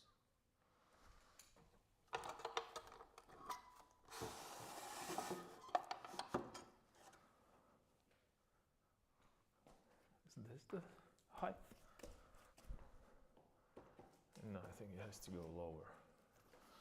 I think it was somewhere around here. Was it? Yes, no, yes. Well, approximately, all right.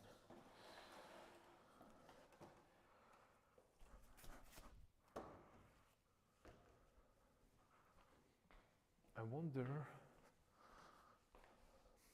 where did okay, I found it. It's all good, we're all good. Ta-da.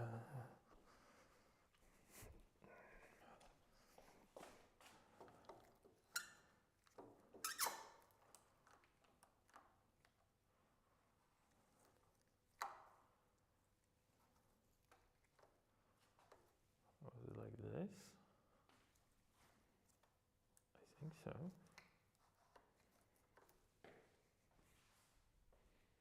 I think it was.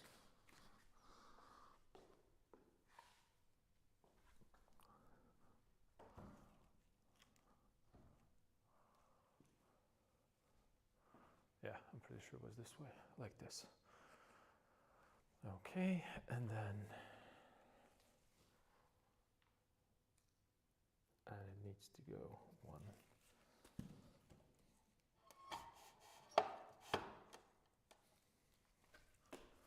I guess this is where we are. Yep, I believe so. Yeah.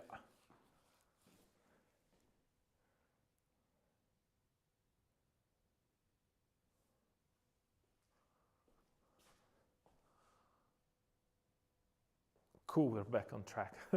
I haven't seen this for a while. So, yeah. Wow.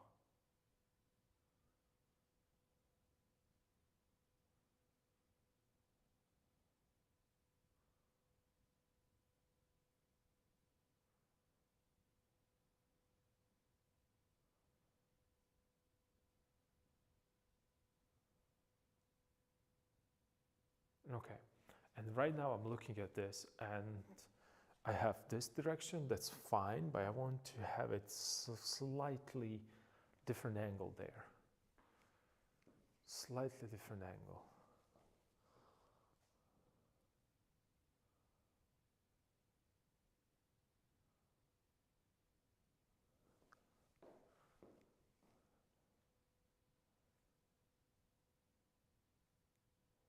But I could show that saturation with the light area and then dark area and then light area again.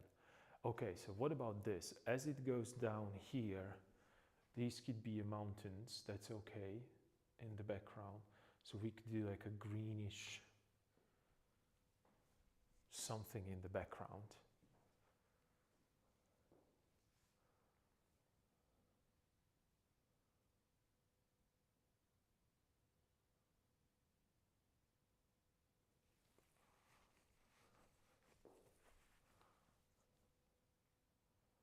Yep. I think that that might work.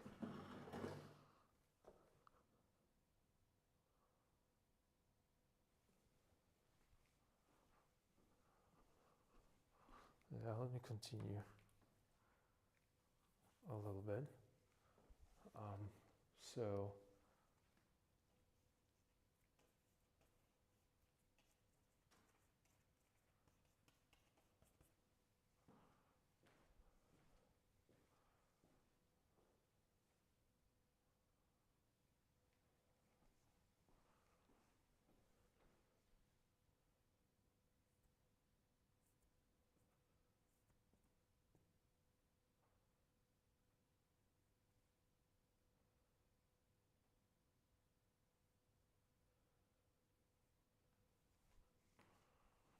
right now they look exactly the same. Okay, so that's the problem. That's a problem. Never mind. We'll fix that. That look right. That doesn't.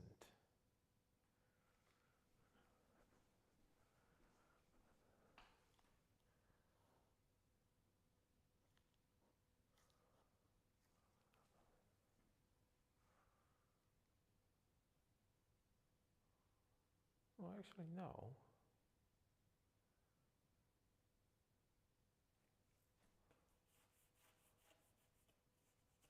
We can push it all the way here. I don't think it's going to be a problem.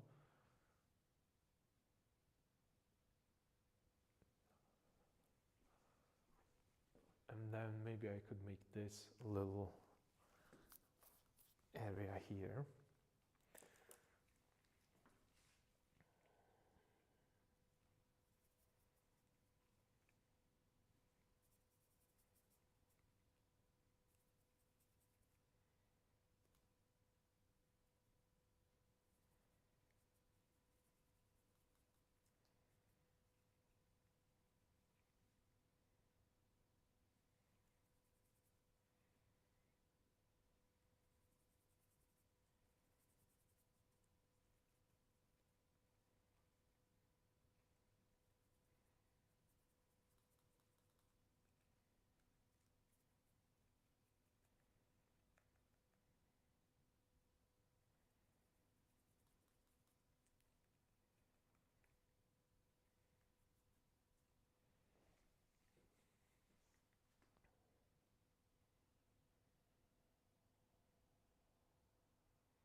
Yep. Yeah.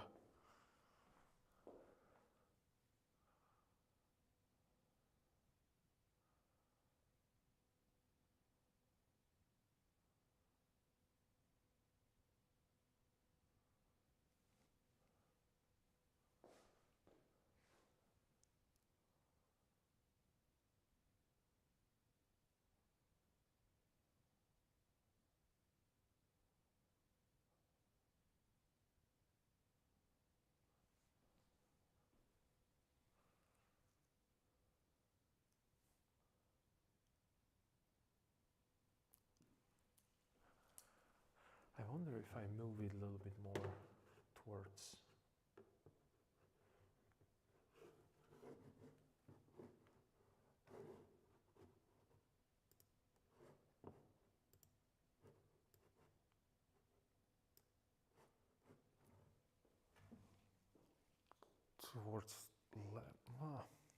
I'm thinking what to do because I am looking at the shape right here, this one. This might maybe want to go a little wider as well, perhaps. Yeah, a little bit more coherent, a little lighter. So let me.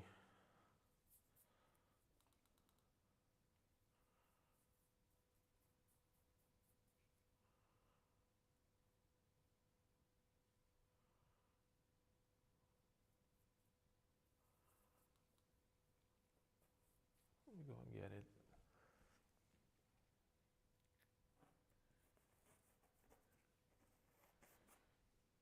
Right here.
I have to be careful because I'm afraid that this is going to fall down.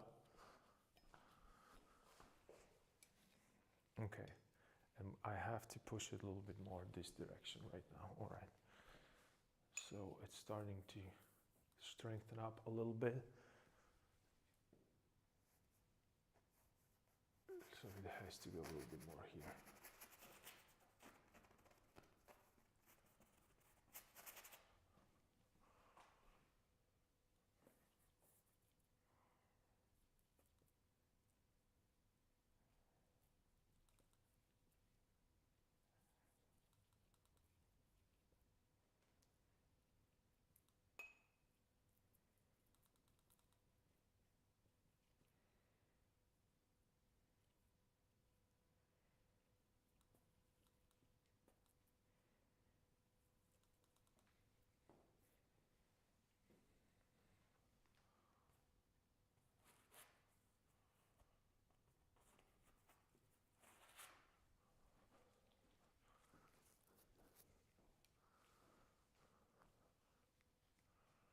Co tam mam? Why do I? What's the?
All right, that's a little better.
I'm playing with that background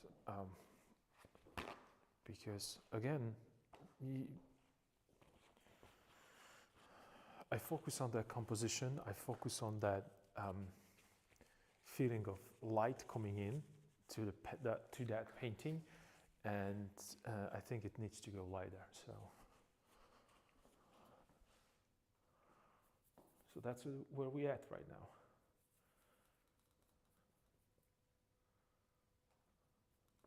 And also, like I said, I'm trying to unify it a little bit to make it a little bit more uniform.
Okay, abstract painting. All right. Maybe I should probably push it a little bit more. Even here in these areas, let's check it out how that's going to look if I push it here. So it kind of it went all the way the diagonal, all the way there.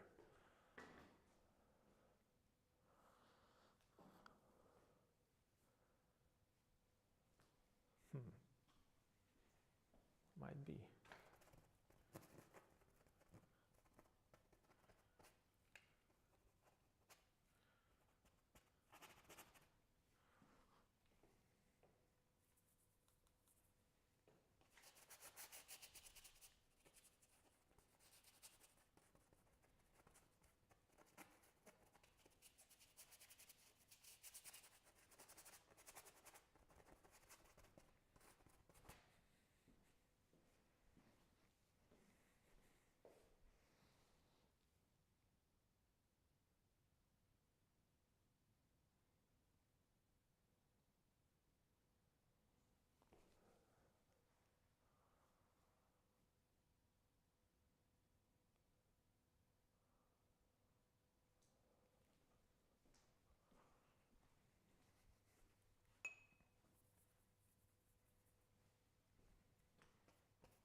I think I'm finally connected there. That's not bad, and I can push it all the way.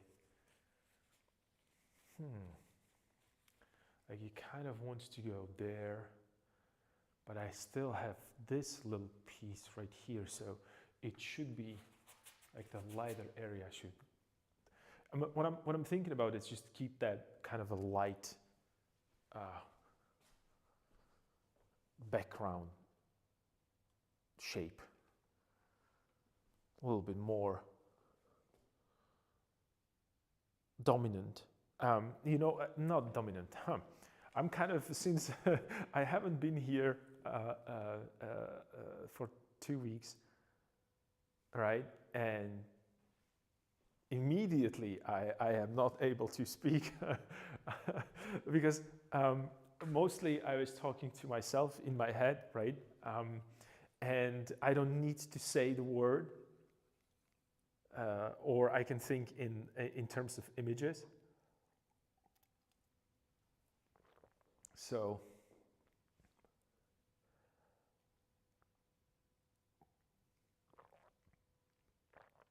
and cool would be if I push this with a higher saturation. I'm thinking about that right now. Like if I would really high saturated this, that would be something.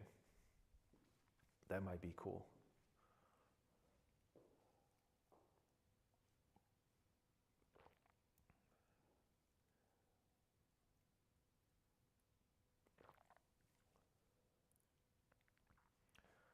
Yeah, and let's push that a little bit more this way.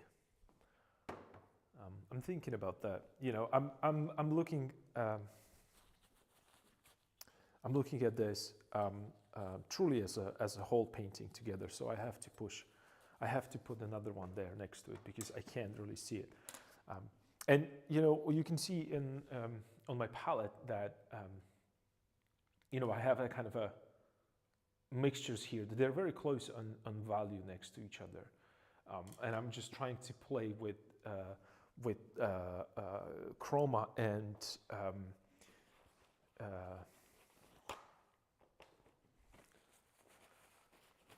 hue. Yeah, I have to put the next one next to it because there's just no way that I would be able to judge it properly. Composition, I mean.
Okay, this is not even.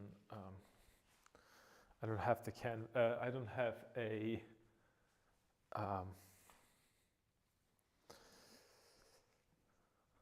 Should be. Or should it be not?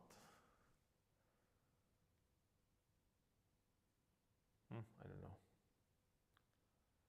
I think I have a.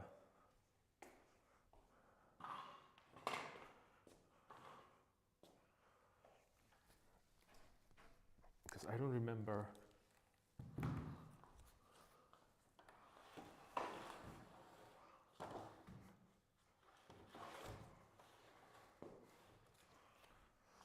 How was this one hooked there?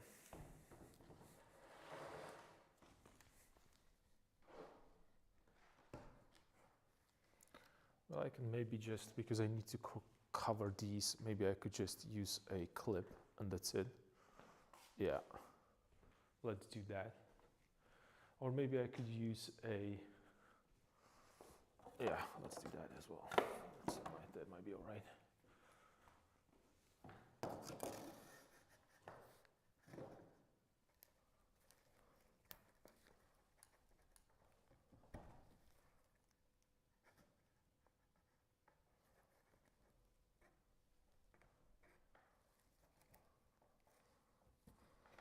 I don't know why I didn't have it this way. But for now, that's okay. I'm not going to be working that much on it. I just wanted to see it next to each other. Higher up or no?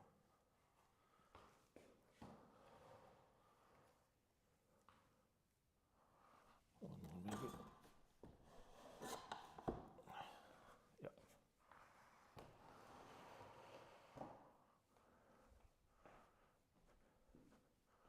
All right, almost a full thing.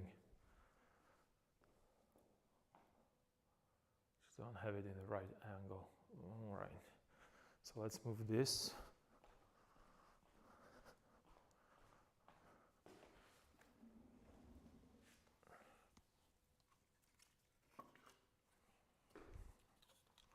Ah, I had this. Okay. All right. Yep. Never mind.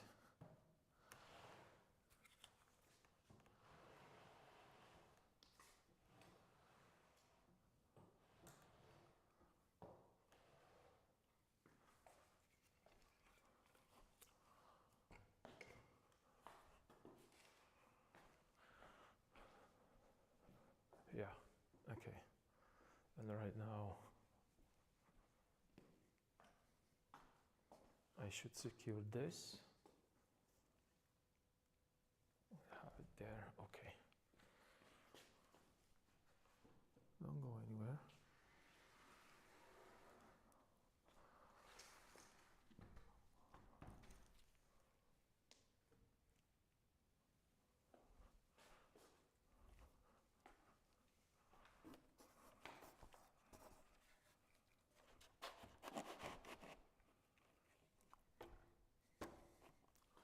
Okay, now I know how was it. But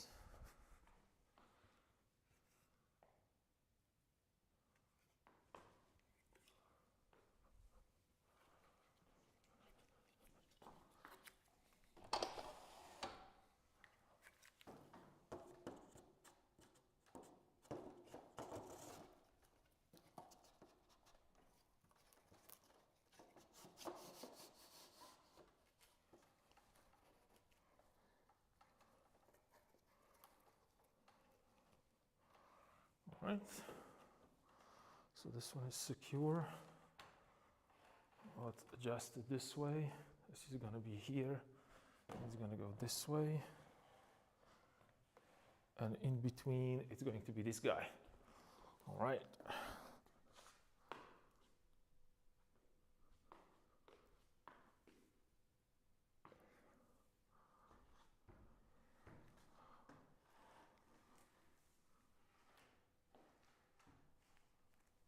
Right. Cool. except I have to be able to get back without this falling. Okay, this is stupid, but if it falls, then it falls. But it shouldn't. Maybe I should do this off camera so I don't feel embarrassed for myself, because this is crazy.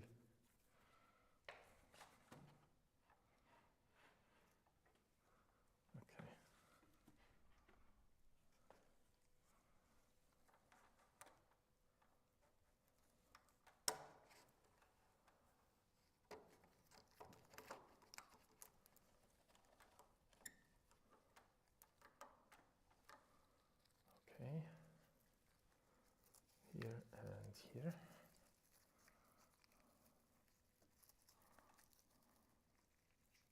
So what I'm doing right now, I'm trying to secure it from behind, hopefully.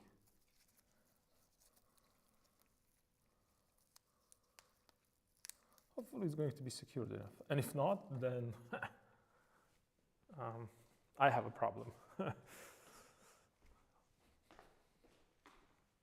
Okay, let's look at this monstrosity that I created here. Let's see, can this go up a little bit? And even more. Okay, so we're here and we're here.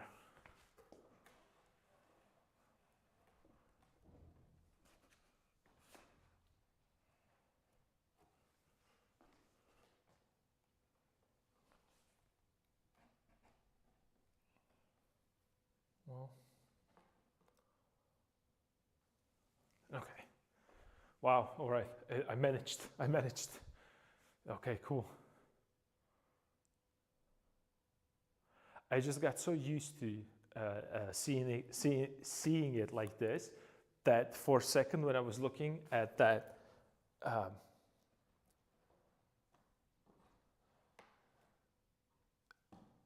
painting by itself, just a fragment, suddenly it just something was missing. So I'm still here, but really zoned in my digital doodles. I'm holding the canvas with my magic force, so won't fall. Okay, thank you. You didn't, so you did a good job. So you're awesome. So yeah, the only problem that I have right now is that I have these guys right here, which are not corresponding with this very warm guy right here. But I remember that I talked about this, pushing it a little warmer than it should be, because I'm just going to start putting more details there, and he's just gonna disappear again. So I'm okay with that guy. Yeah. And we are definitely kind of too dark. Not necessarily dark, but I mean, I created like brushstrokes like right here, only like a small brushstrokes here in this direction, to right here, which is crazy because it created a kind of a, wow, that's just so not necessary. You're welcome. Okay, well, so you're actively participating with this monstrosity.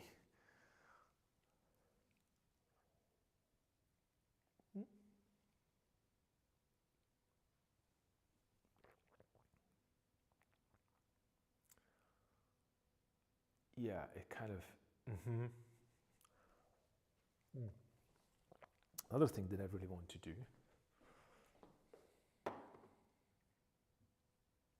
I love how they look all together.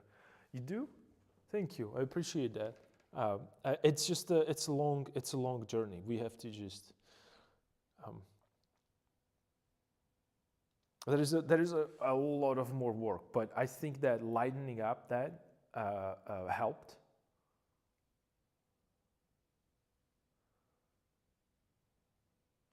I see what you mean with it being a bit too dark, but but I like it. Well, it is a little dark, but I'm seeing it right now, right here. It also the problem is that that light area right here, it's the lightest, but it's the closest to a light source, so it has most of the light there. And as I progress here, it's getting darker. So what is happening is also as a wall gets from lightest to darkest point, from closest to window to farthest, the same is happening here. So this appears even darker than it actually is. So I kind of, you know, it's just kind of, it's giving it a wrong kind of impression. So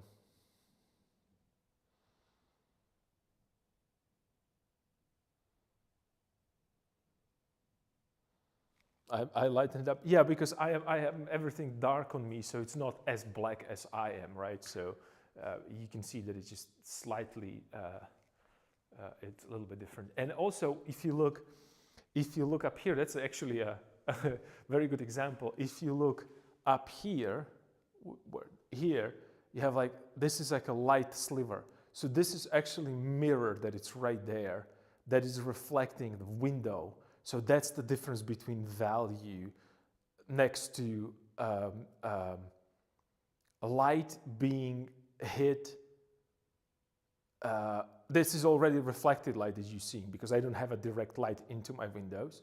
So it's all reflected light. So this, what you see, it's reflected light next to a window, and this is in the back of the studio. So that's how big of a difference in value it is when you go from top to, from close to a, from closest to farthest point, right? So that's how big of a shift it is. And not only, and if you can observe beautifully that it's through the mirror, so it's also slightly different as well. But you can see beautifully the difference between value of the wall all the way in the back of the studio and where I stand right now. And you can also see, as I'm moving back and forward, you can see the reflection from the floor. So floor around here, so that's why I have to move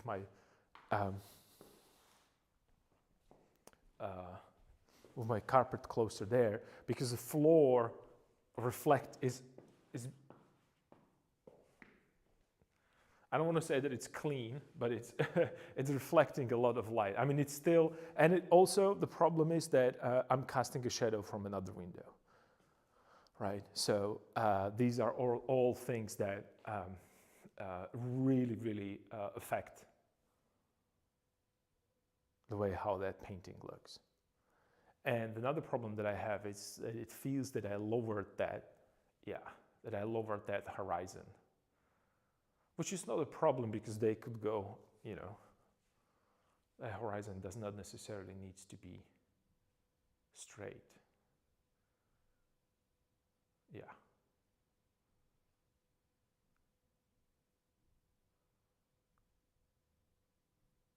It could go up and down and up and down, so it's good, it's fine. They're actually going from the hill towards the valley, that's fine. It's not a problem.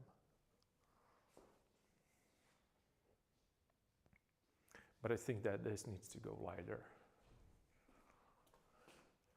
Wait, and there was one thing that I wanted to do immediately. What was that? I wanted to do something. Forgot. This probably wasn't that important, right?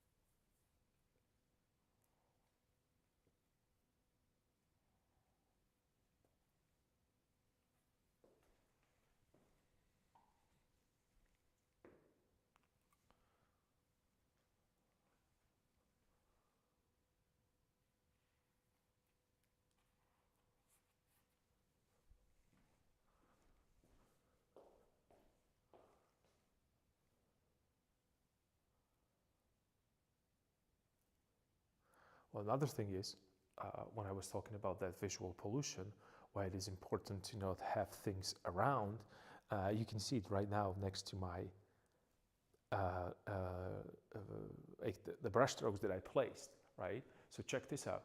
I, if you are judging this brush stroke here with the light that it's up right there, right, which is ladder value, it's going to look completely different than if you're judging it with value that it's darker. So you're going to feel, and then it's also, when you're looking at that right now, compositionally, if I, like the division is really, really harsh right there.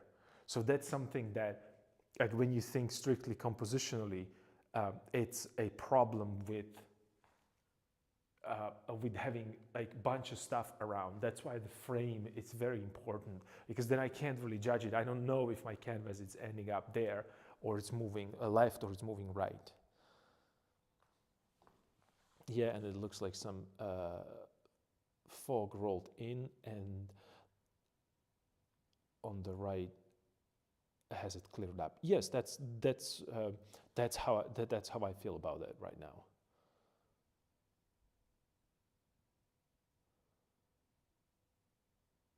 Like in the early morning when the fog's in the process of being vaporized by the sun. Yeah.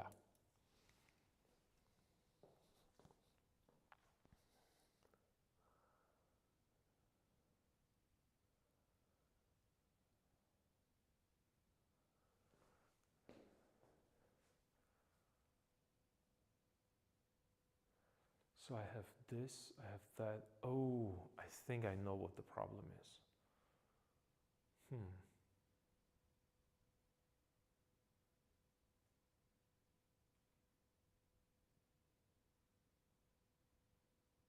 I think I know what the problem is. It might be the fact that, okay, that's centralized.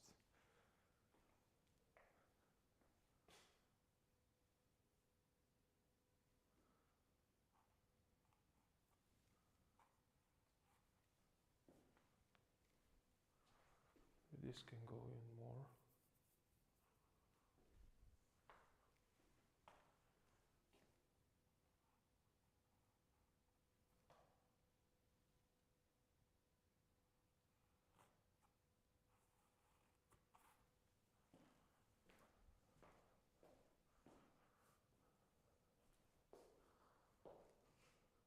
Changing that shape a little bit. Oh, I know what I wanted to do. Remembered. I'm just going to cover immediately that.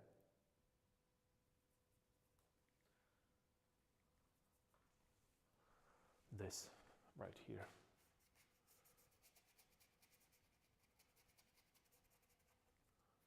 And if you don't do this multiple times, I have to do it multiple times right now because, you know, I can't really hit the exact pigment because the pigment is changing from here to here to here. And if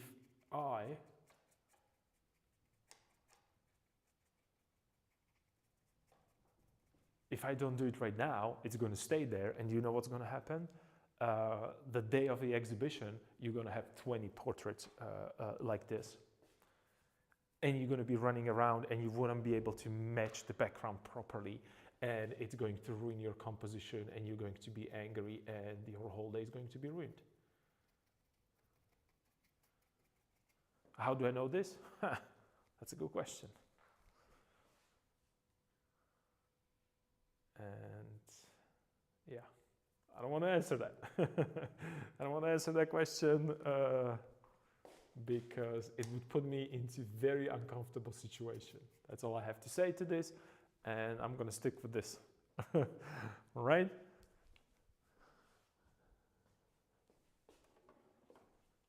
I guess you have been there. No, I wasn't. I saw someone else. I saw someone else doing it, and I thought that, oh, right, that's not how it's supposed to be. I'm going to learn from their mistakes, and I'm just not going to do it, right? That's exactly what happened. That's exactly what happened.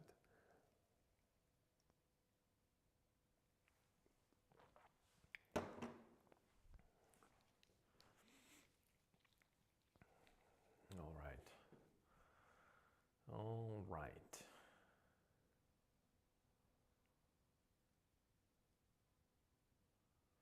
Yeah, and that could go darker there. Ooh, another thing that I wanted to do. I remember the bottom part, of course, the bottom part has to go, but I wanted to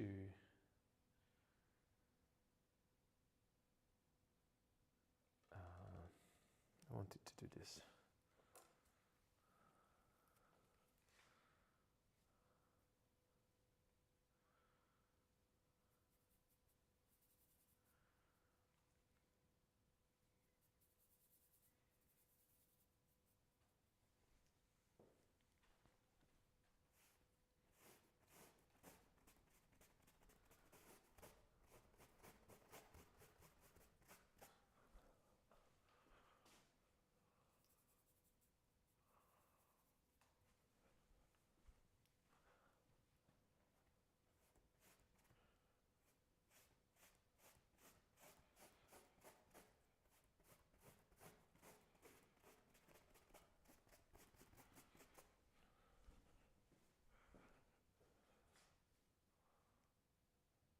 Yep, now we're talking. Okay, and it means that this guy that I have here could also disappear, but not for now, not now. Okay, so I moved that, I pushed that area right there. I can't go that far back into my studio to see it as a whole thing. I think it works.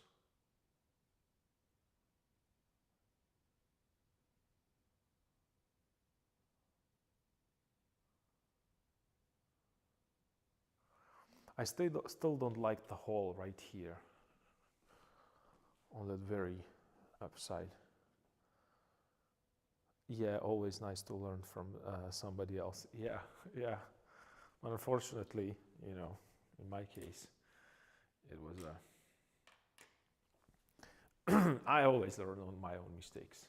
Let me go get my tea. I'll be right back. Just a second.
I think I'm back.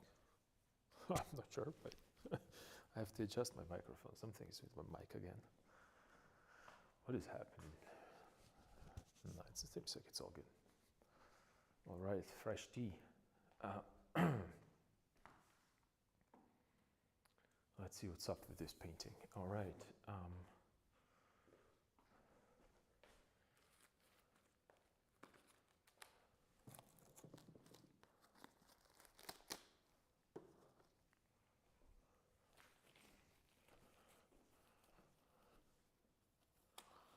I should have made some tea. Yeah, you should. Go for it. Go for it. How can you know, I don't think I would be able to go through this without a proper cup of tea. Proper cup of tea.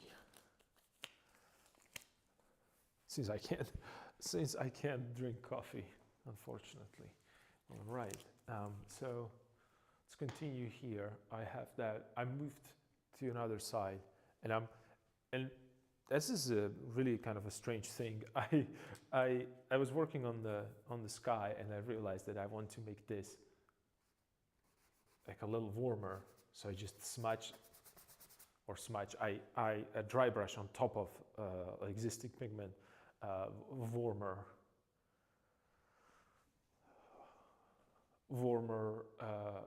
fully saturated, or high chroma, because I like what's happening here. It's a similar thing happening here.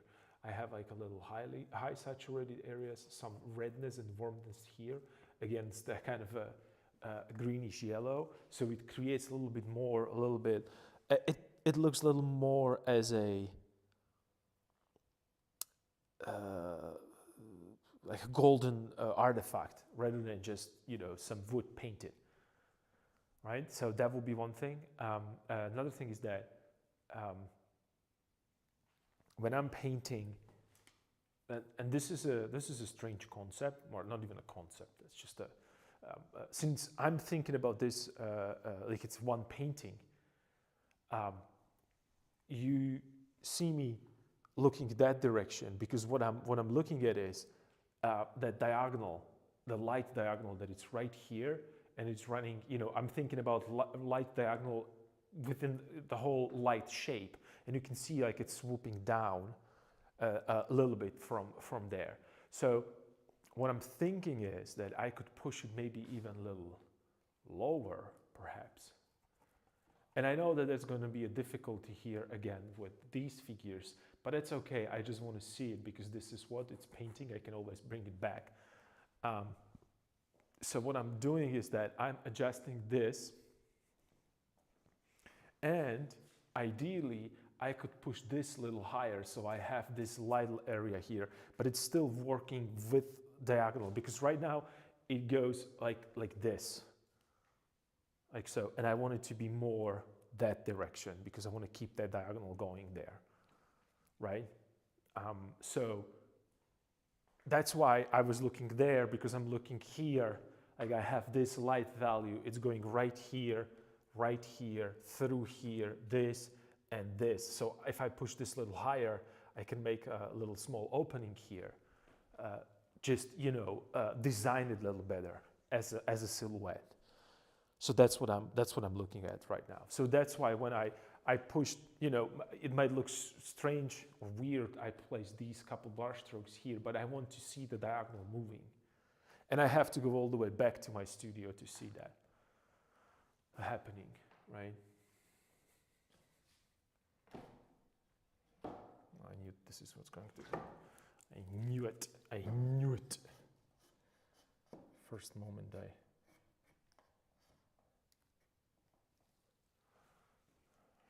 And then don't forget, if you're painting up here and also here, and then you're touching it, your hand is all in oil. So be ready for that.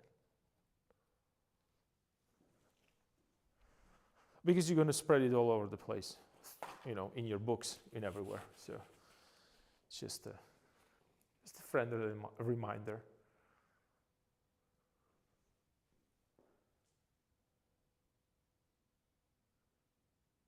yeah, it could go that way. What I have to make sure that it's not happening is that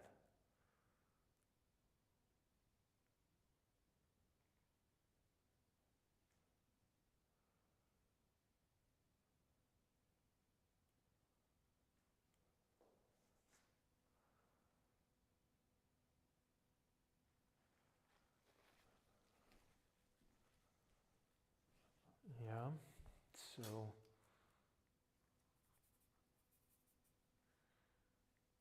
let me make these adjustments clear.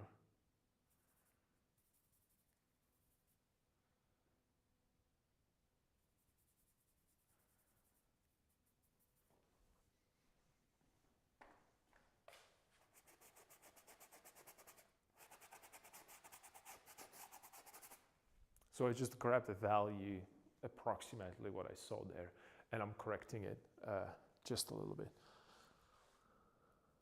Cool. All right, that works. That works.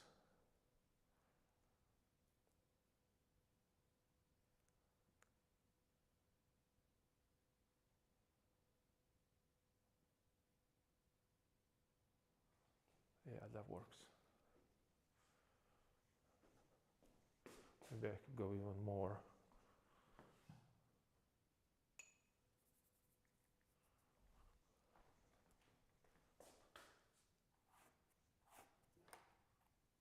Oops. Be cool, be cool.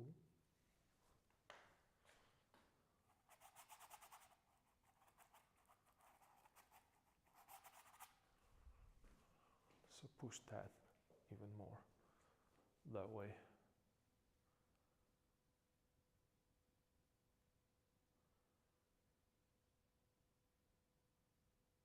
This could go a little lower. So what I'm doing right now, back to basics, right? Is that I am back in the composition mode.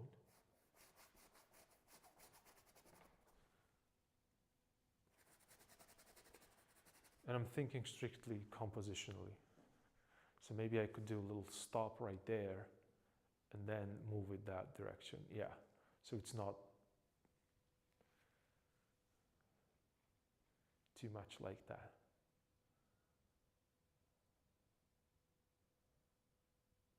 Yeah.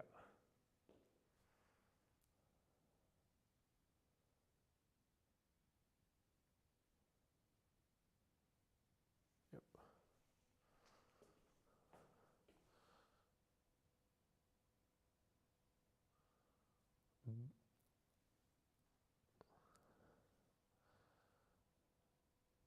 Okay, I'll do it. I was kind of lazy. Sitting makes it too easy to be lazy. Be right back. Okay, so you're back and you got a left oily mess.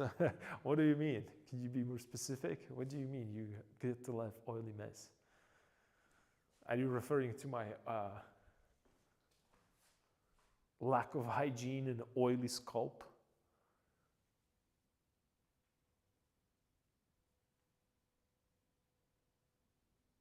I hope not. That would be embarrassing. So I'm going that direction all the way there. That kind of works. It could be underlined with this. Yeah. So he's going to be holding like a nice stick. Yeah. So that could get warm reddish. So let me hit it warm reddish. That's this color right here. Ooh, that was too much of that red. Too much. And let's hit it with leather value and desaturate it a little bit. Nice. Well, this is what we need. And desaturate it a little bit. And so that's what's happening here. Yep.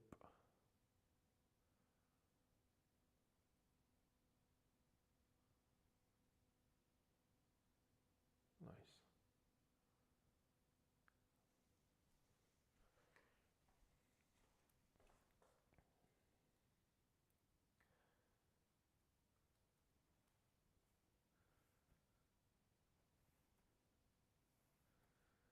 maybe it could go more like this, a little less into same direction. Yeah. And then let's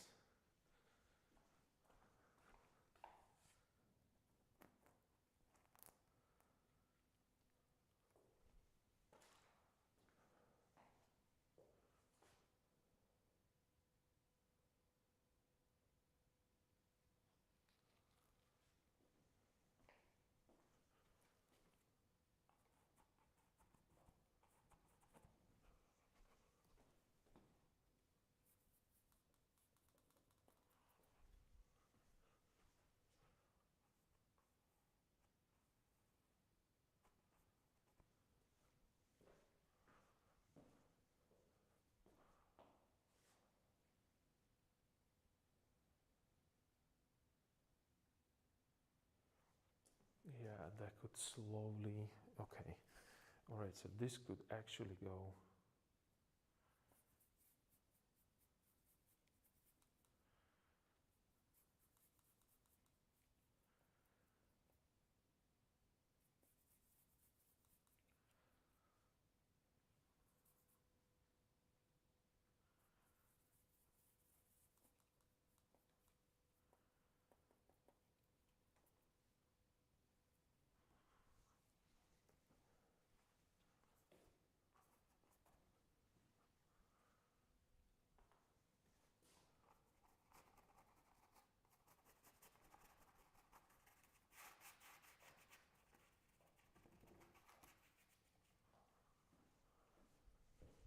Right now it's just exactly in the middle. Okay, all right, so I'm getting.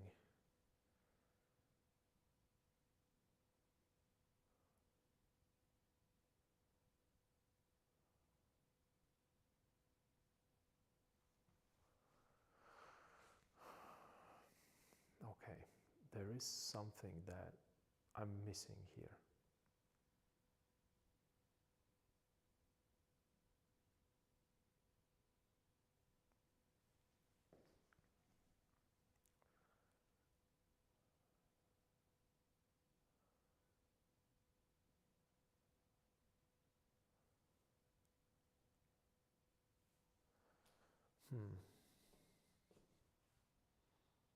I meant when you warned about creating mess with oil paints. Ah, yeah.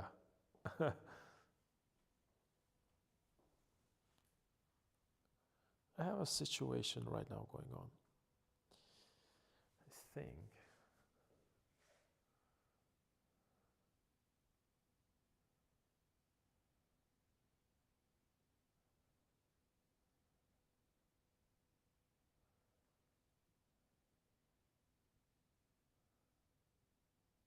Am I going to push it lighter? Like, is it worth it to do that?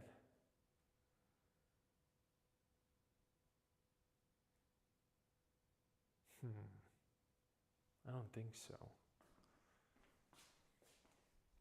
It has to be like this. It's the compositional key. Yeah. Maybe he could go darker.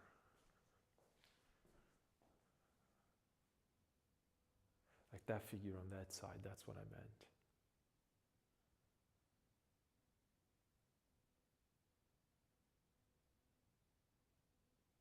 What would it be to balance it out?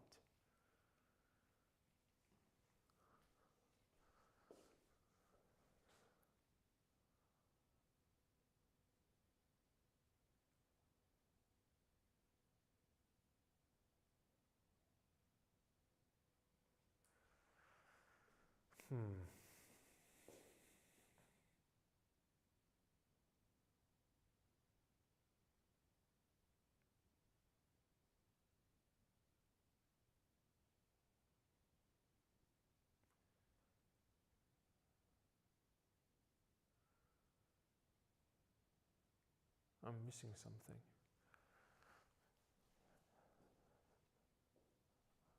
I am missing something.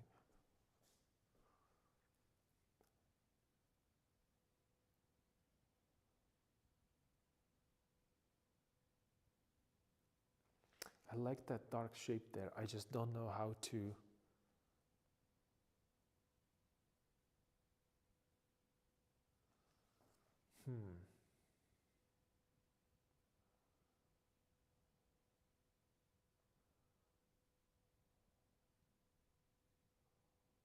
How to address that darkness. Okay. Since this is since this is a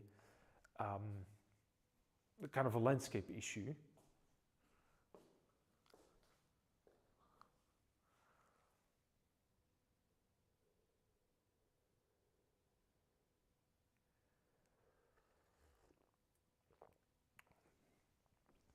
but I think that shape works. I think the shape works.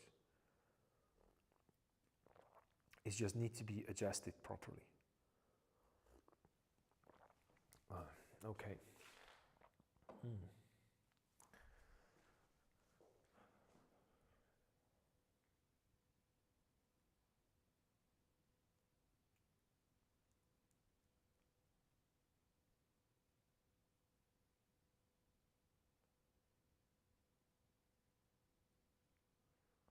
Yeah, that all could be darkness.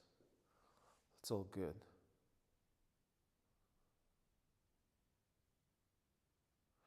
And what if this could be, but then I'm going to have too many. Yeah, not really a case.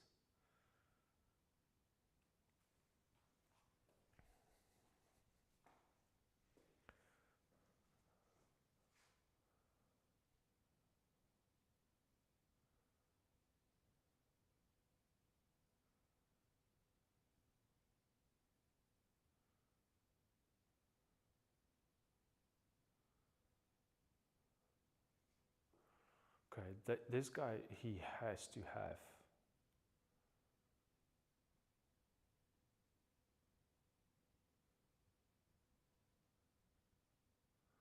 And they also all have. Okay, I'm thinking that he's supposed to have a cross.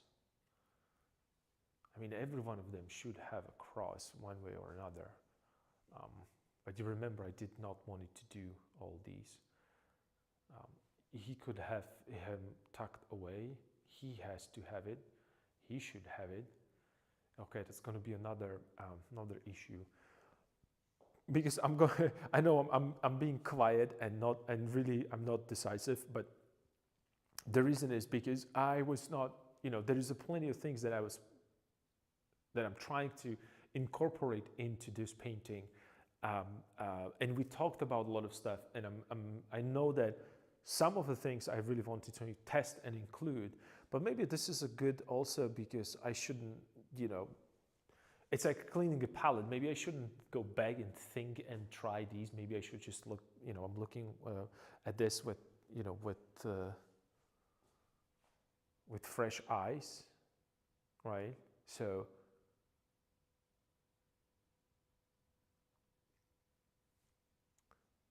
I have plenty of new ideas that I would like to incorporate. That's what I'm trying to say, basically.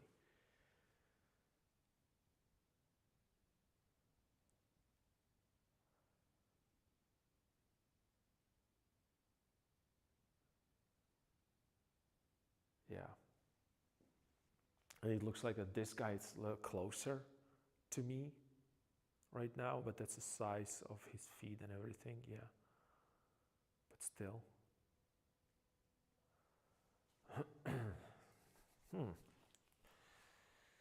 All right. This is starting to.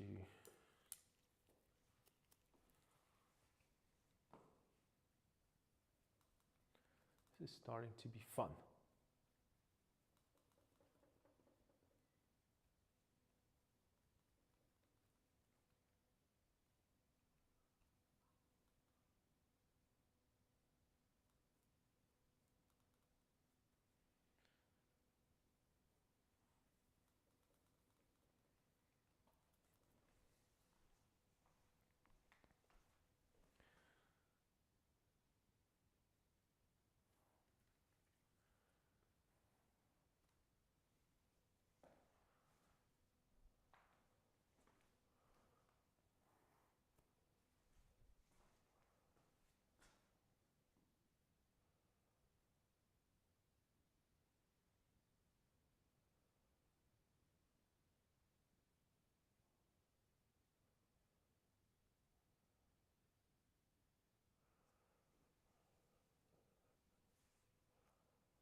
maybe creating a bigger, okay.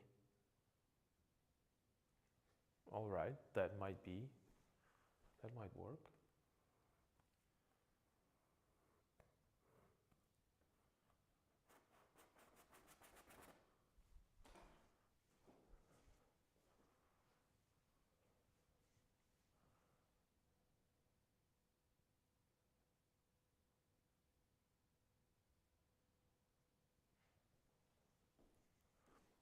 And maybe this light area right here, maybe that's just too light.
The dark sunflower. Okay, I had to say that.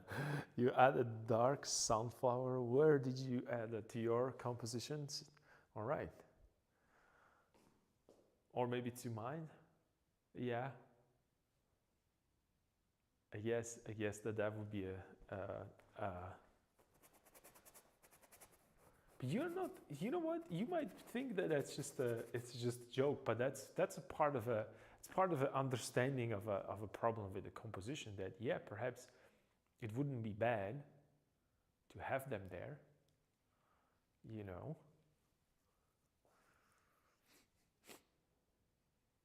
So why don't we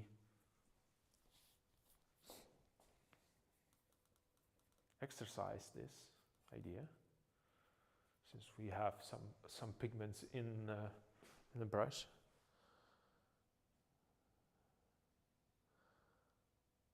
It's not historically accurate, okay. So it's a bad joke. It's yeah, but you know, it's just it doesn't. Well, here's the thing. I know that, and I shouldn't be streaming this probably because these are things that you shouldn't do. But you know, like who's going to stop me to try to see if something that it's missing there for me wouldn't be like a part of that, like maybe here and maybe like randomly here. Yeah, I think that it helps because I need to lead you through the painting with something, and I'm not afraid to put these marks there. Luckily, finally, after so many years.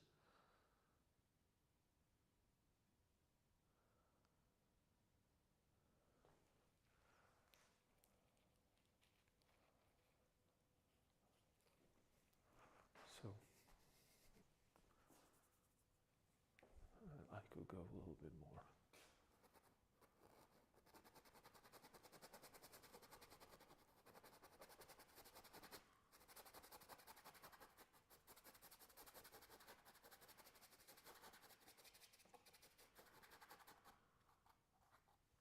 Make a super soft transition there. That might be beneficial. it is going to be this in the middle, almost in the middle.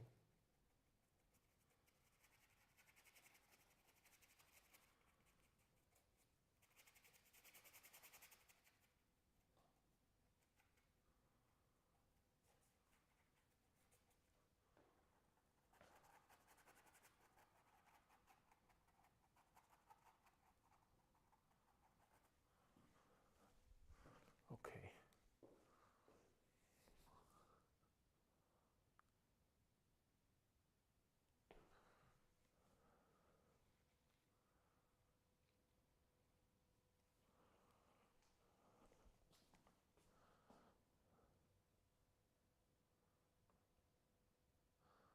It brings the left and the right canvas together. Yeah, it does. It's just something little to have fun with.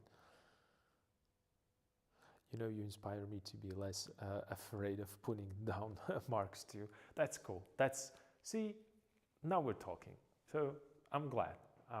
But you know, remember, I'm making a lot of mistakes here because this is nothing to do with, you know, like how can you, and this is what it's in my head when I paint. I cannot justify that mark right there with anything. So let's put it there to see whether or not I'm right.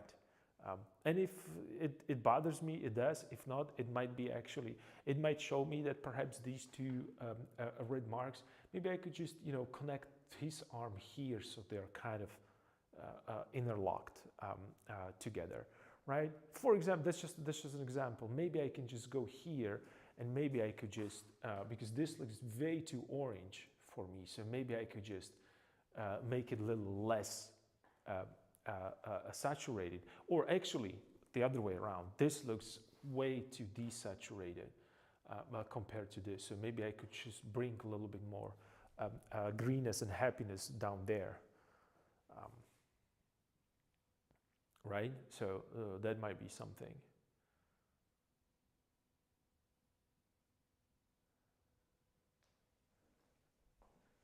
And then, yeah, this is what I want to, this is the way that I want him to be.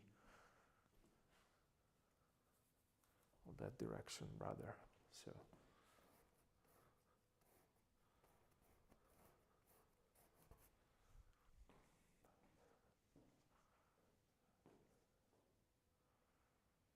And then maybe it should be light area right there. So that is where is, okay, I got it. So it could maybe be here. Let me just get it a little bit more, a little lighter.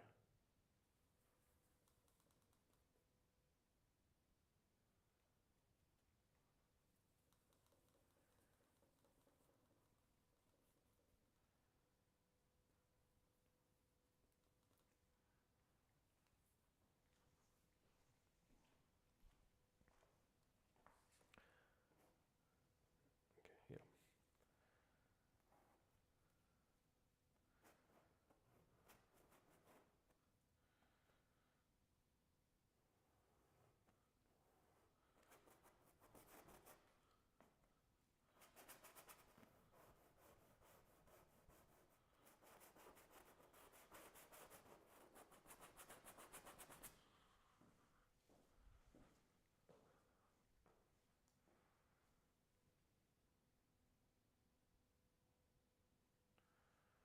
And I was thinking about this area of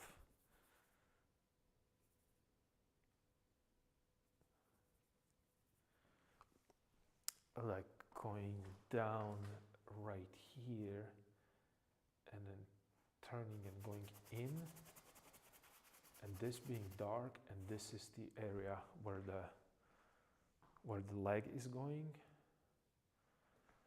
Wait a second. Okay.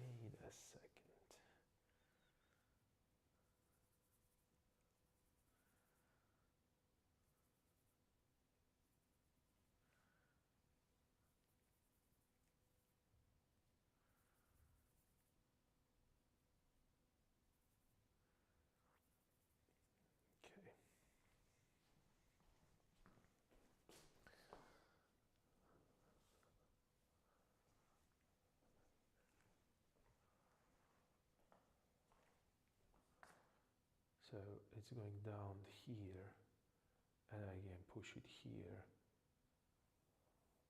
this way, all the way into the darkness.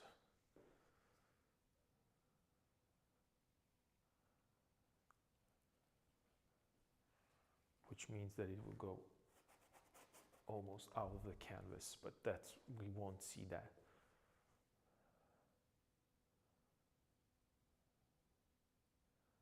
And I could show it by him maybe stepping down from something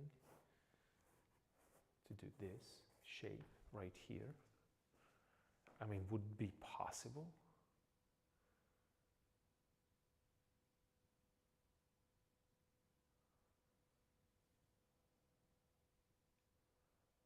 Would it be possible if he's just a little bit forward with us right here, and that would be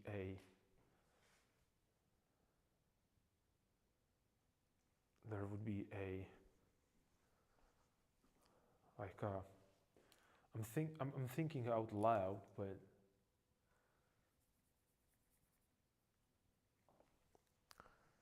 like a little ridge.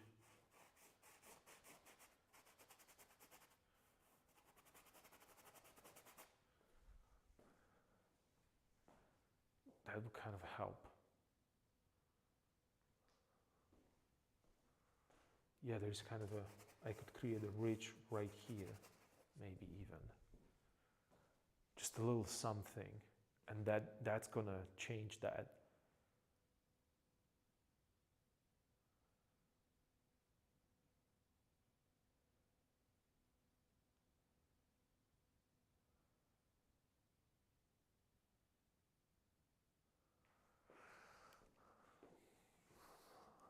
Well, that's another complication with creating his.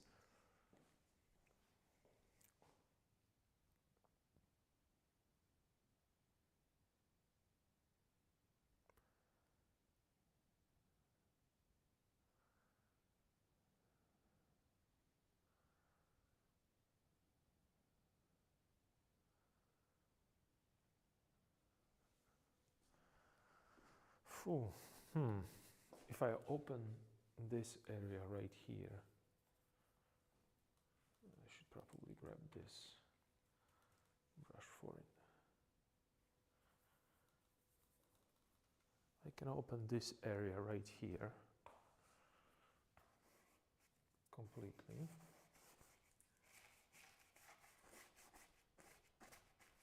Make this lighter and chop it off there. But then I'm chopping it off.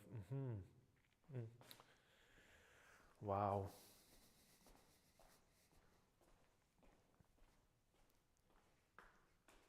I'm just trying to find a position for me so I can see it in a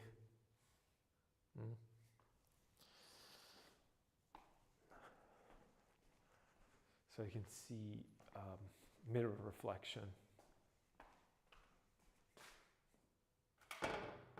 Whoa.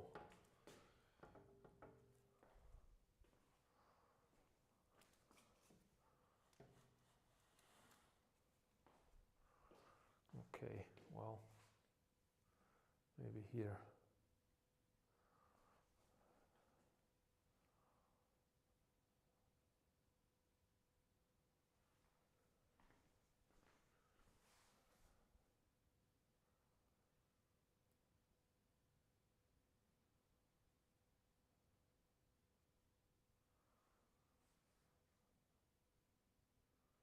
So I'm creating, okay, it cannot be, so in that case this needs to go up here, okay. But this might kind of work. Let's see if it's going to work.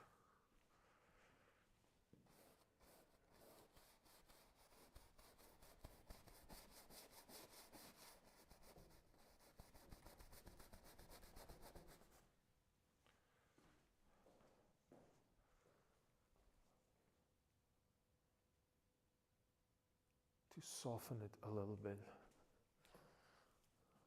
Overthinking it. All right, that's just you might be absolutely right, but since this is your first contribution to this creative discourse, that's all what we do here. We overthink things, and then we go back and we're repainting it and going back and forth.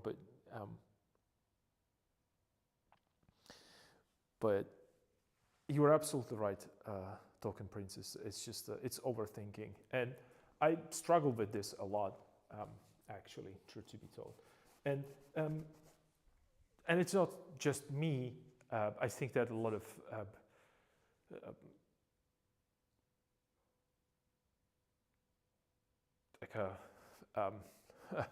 I wouldn't say necessarily professionals, but I'm just gonna talk for myself rather in this case.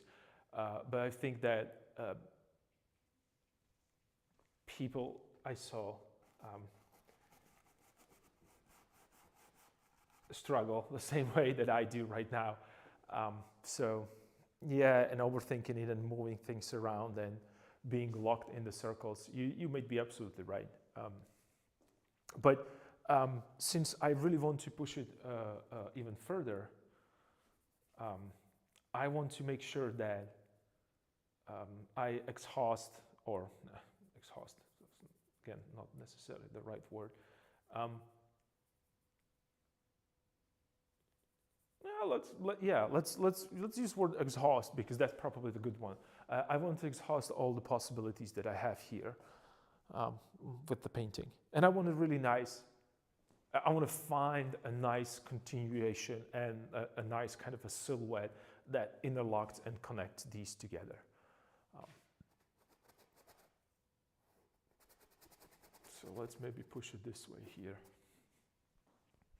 So I have that also, because if you remember, these paintings should work as a separate and also as a larger piece together. I wouldn't call it triptych because, even though, you could call it triptych, but the idea is not necessarily, just that kind of a standard triptych. It's more of an experiment.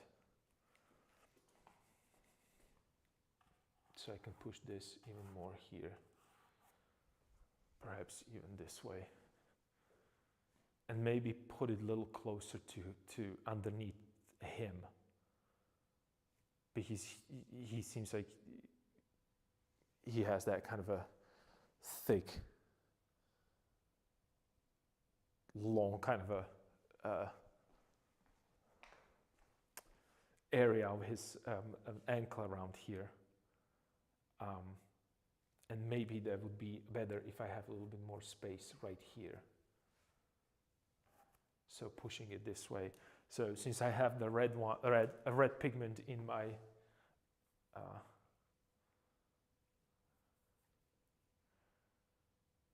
possession here, I'm gonna go directly there, and try to check it if it wouldn't be better if I push it this way here, maybe.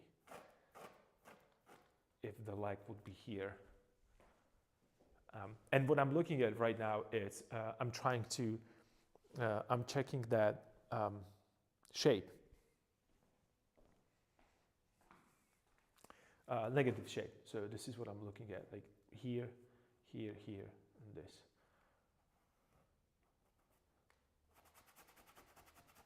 Whether or not I like it this way a little bit more. It seems that this would be better, because it's also kind of leaning him towards me. So indeed, but check this out. These are the adjustments or this is something that relates to your comment, overthinking it. That I do. But I have it's not for it's not because I have nothing else to do. It's more about I'm looking for that sweet spot, maybe, where all the elements in the painting works together as one coherent, unified thought that has,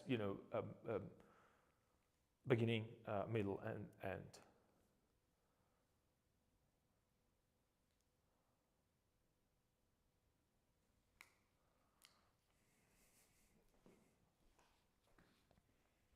And trust me, it bothers me more than you how much I overthink these.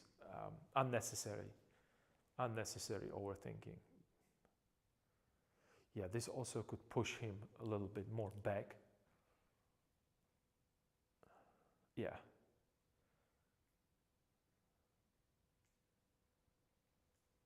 Yeah.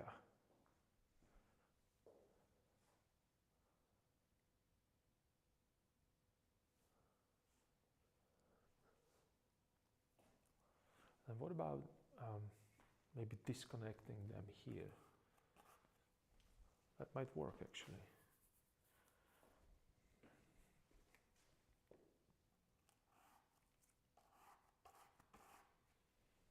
So they're going to be connected up there, not down there. So that will give me kind of that slimmer shape. Yeah. Ooh, another problem that I see here is that I have, oh, okay, I got it. I think I got it. I created a, okay, all right, because these are the same. All right, okay. What I'm looking at, and I know I'm standing in the way, but that's just the way it is right now. It's that what bothers me here is that I have this, it's going this direction, then up here, then I have this, then going this way, that way, and so it creates a repetitive kind of a triangle going up there. I actually, when you look at this, it's this direction and that direction and direction where he's looking, and also his direction. These are all going to the same angle, and I think it might be too much pushing it that way, so I have to spread it out a little bit. So what I'm thinking is, okay, that might work. I'm going to create a little bit more of a unified a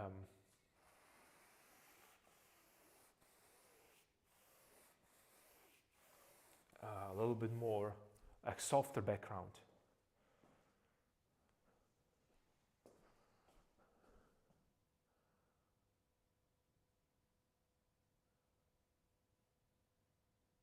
But it reflects a bit the left end painting.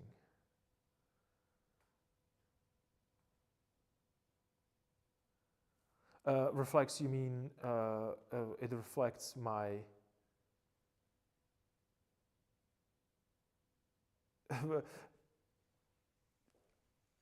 So I'm up to speed with your comment. Is that you saying that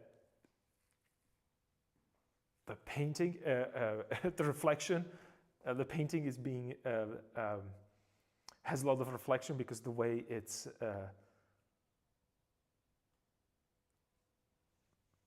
positioned, or you were referring to the fact that I was talking about the composition, and also because these figures are reflecting a little too much. So another great point. Yes, you're absolutely right. They're reflecting, and I have to work on that. So yeah, these are all kind of important points.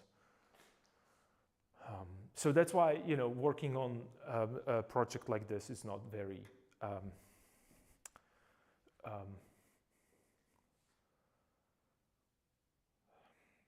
it's not as easy as it might look, but it's okay. I'm really enjoying to do this.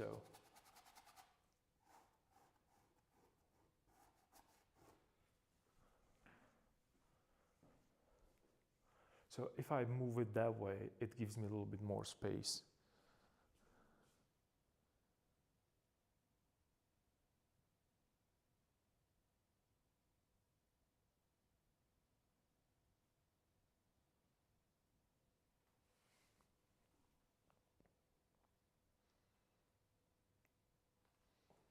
what you were painting at with the stick also reflects in the composition of the left portrait. It works nicely. Well, thank you. That's I like that you like it. You're with this. You're also right if that was your thought. But one thing that bothers me is that, and that's something that when I'm going back to basics, and the idea of that title of back to basics, I have some layout, I have some idea of a composition.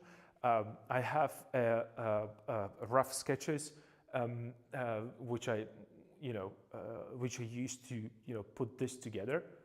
But then the problem is right now I'm trying to carry the overall feeling and momentum throughout the whole painting, and I still feel like I don't have that as accurate as I would like to. But thank you for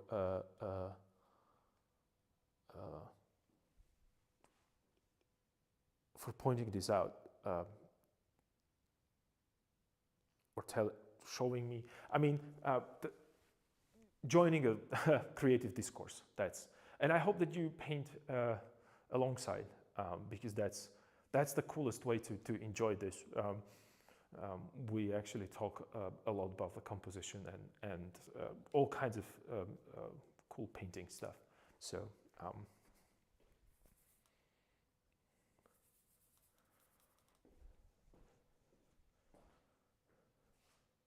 and if I start talking about Rembrandt, you have to stop me immediately, because there is no more painting. It's going to be only Rembrandt. Okay, so I pushed this, and right now I have to make sure that I have a correct, that the shapes are working properly, because it feels, that this goes all the way as one shape, and it should be here. Because it's just, it doesn't fit right. It's weird. I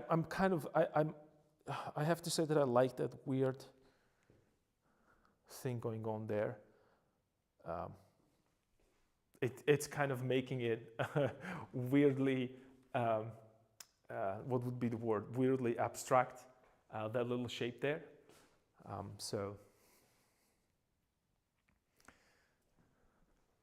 But I guess I'll just push it like so, a little bit. Yeah.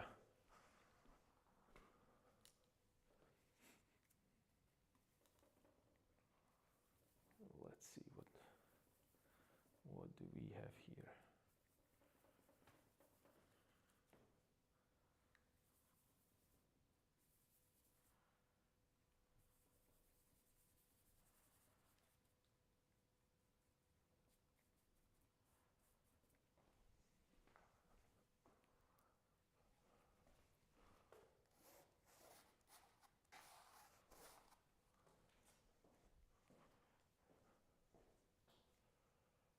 Yep. Better. And right now I have to throw a little bit more of this.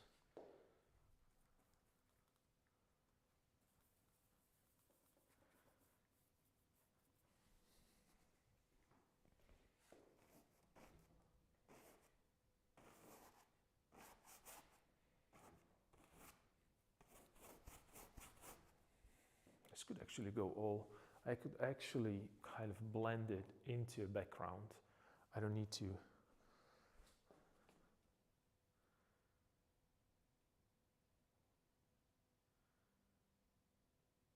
Once you get that, just a second. Once you get that guy's robe embedded in there, it will flow. I don't know which guy's robe you mean. You have to be a little bit more specific.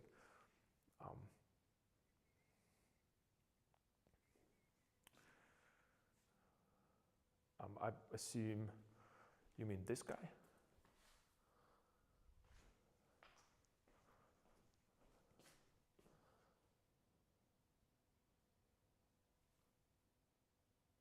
Ah, the shirt. Okay, so I guess you mean this one? I'm not sure, so I can't really. There's a plenty of different figures floating around. Yes, okay, the shroud. All right, I like that. I like that. Okay, all right, yeah, that's what I'm actually I'm thinking about myself as well. That's you know something that needs to be worked on. And I mentioned that actually multiple times that there are a few things that need to be adjusted there with his pose, and yeah, that's something that needs to be adjusted. That's for sure. I'm thinking that, well, maybe I could go and push him actually even darker, so he would be dark against them. But I'm not sure if I can go that dark with him and with his with his.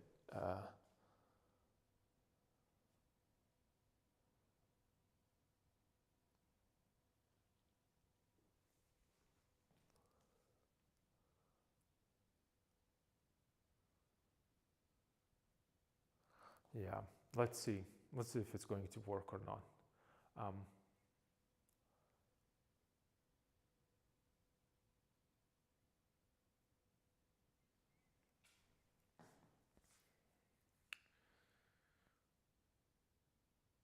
that needs to go a little softer and lighter.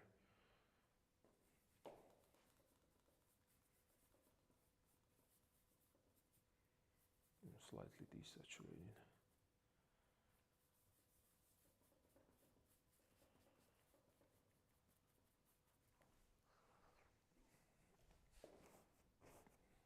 Lighter.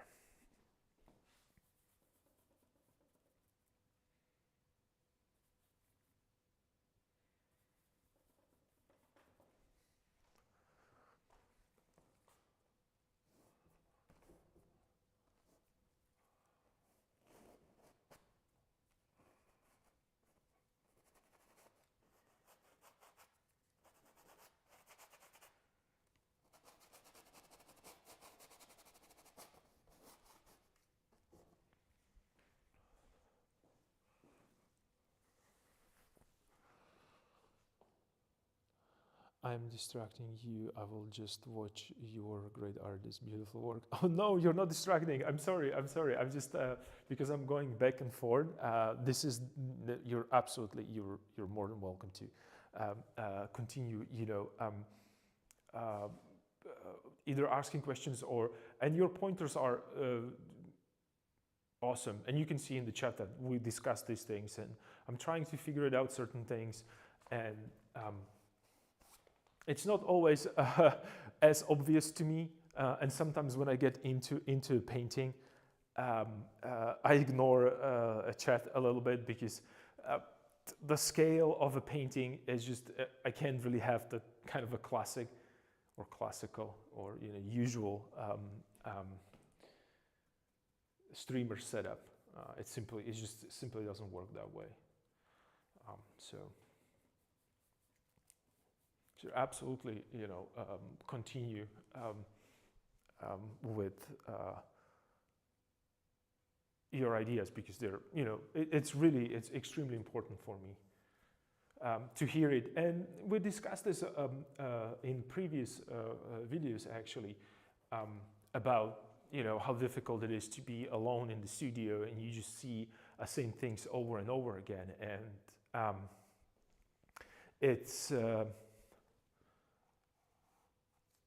it's difficult then to just be objective and look at your work properly. So I'm grateful for every idea, whether it's constructive criticism or criticism in general. I don't mind these as well. So.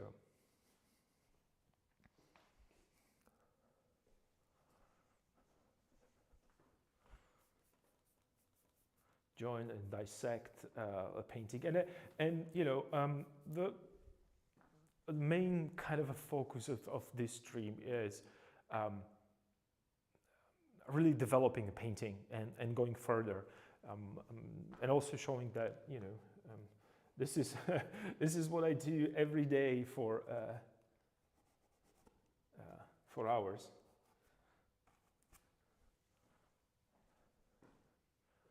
So I have direction.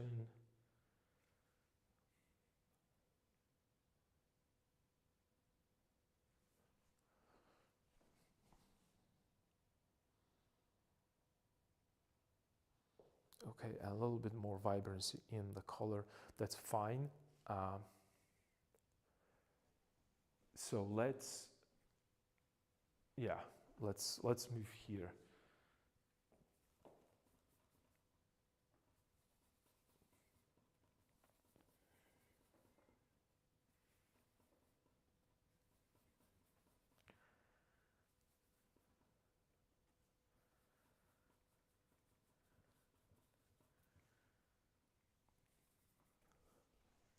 So what I want to do right now is to create a little more.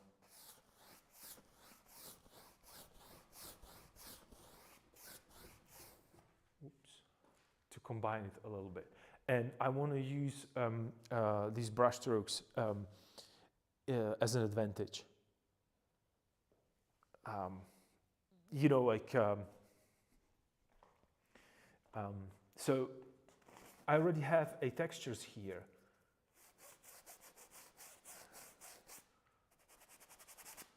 So there are areas that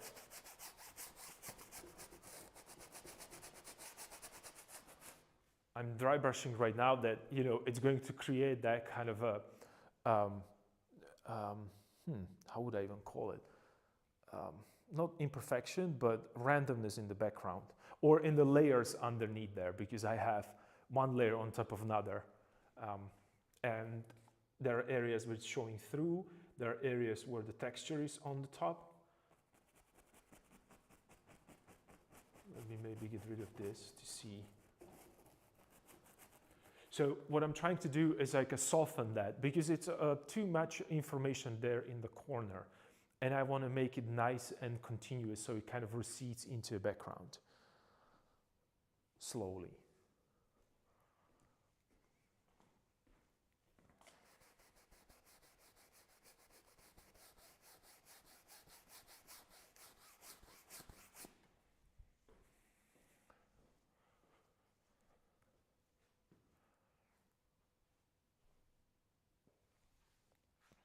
Okay.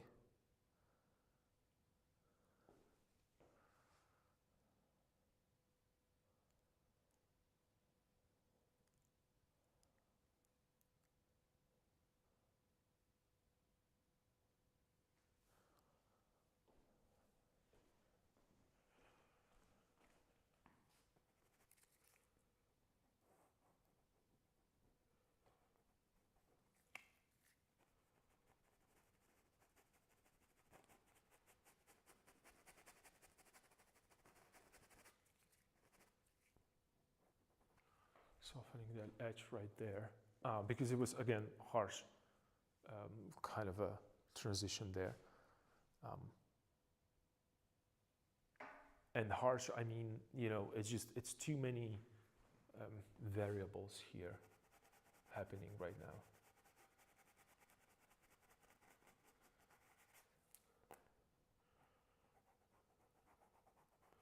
So I want a soft edge. I mean, there is like different brush strokes, they're still there, but I don't want them to be visible. In terms of, when I say I don't want them to be visible, what I mean is I don't want them to be overpowering the main diagonal that I want to create.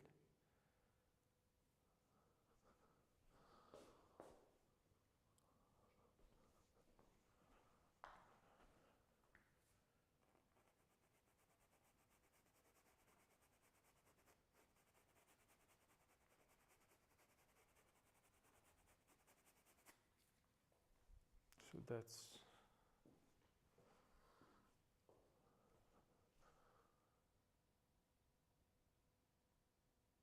who inspired your technique? That's a actually good question. I don't, well, if you,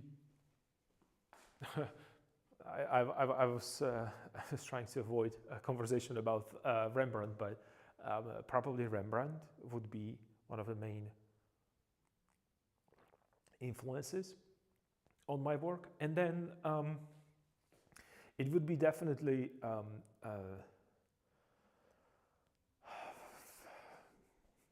let's go with classics, right? And that's Da Vinci, Michelangelo, Raphael, and Donatello from Renaissance, and then definitely Caravaggio and Bernini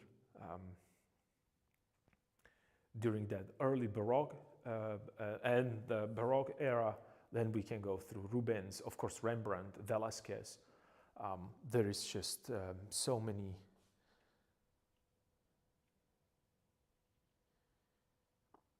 Develop your own as you grew.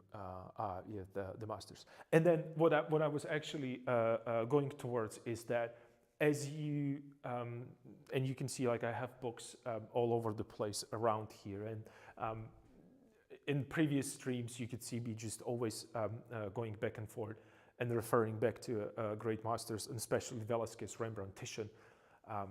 And my technique, it's like we laughed last week or 2 weeks ago about technique. It's like a Frankenstein technique, that, you know, the stuff that I really enjoy to paint a certain way does not necessarily mean that I enjoy some other object painting that way. So, and also different techniques they have a different merits to it. So I'm trying to always, I strive, or I think about technique in terms of communication, kind of a tool, and I'm trying to use a technique that it's accurate or appropriate for the subject. So right now they're rougher. There's pilgrims. There's people that actually travel a long distances. So they look rougher, and also the style of the painting, it's slightly rougher than usual. So I'm just, do you prefer to start with dark hues and then add right on top? You know what, not necessarily. I go through different techniques, and we have our very favorite bed painting Fridays, when we test all kinds of techniques and approaches. So more than welcome to join us on Bed Painting Fridays, where we really dive into all kinds of different stuff. And then, since I work with layers, most of the time I think about the painting as a layers of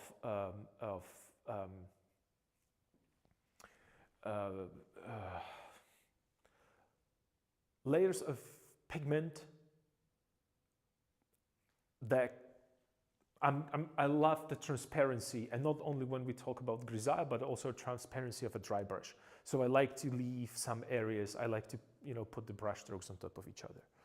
So it's not necessarily from dark to light and from light to dark. Both methods are valid. They have their pluses and minuses in terms of what you can accomplish. And I like both, and I use both. Right now I'm working from dark to light. Here I'm working from light to dark, the other way around. So I don't really think necessarily about a surface that I'm working on, but rather that effect that particular paint application is going to communicate or represent, So that's something that I really enjoy, rather than just having particular style. I like Rembrandt a lot, so a lot of stuff I have from Rembrandt. Awesome. You think, all right, so that's cool. If it's awesome, it's awesome. That's nice. Yeah. And that's why I don't really talk about pigments, what kind of pigments and brands and brushes. I use every brush that is there. I work with household brushes, which are really just very cheap ones that you can get in your regular warehouse store, right? So, and I use all different kind of paint brands, different kind of palettes. So I don't really have any preference. And when I talk about certain things, I'm not a historian, so when I say certain certain things, take it with a you know, you always have to double check me, because I'm looking at this strictly from a point of view of someone that is a painter or like to paint, and not necessarily from point of view of historian, right? So.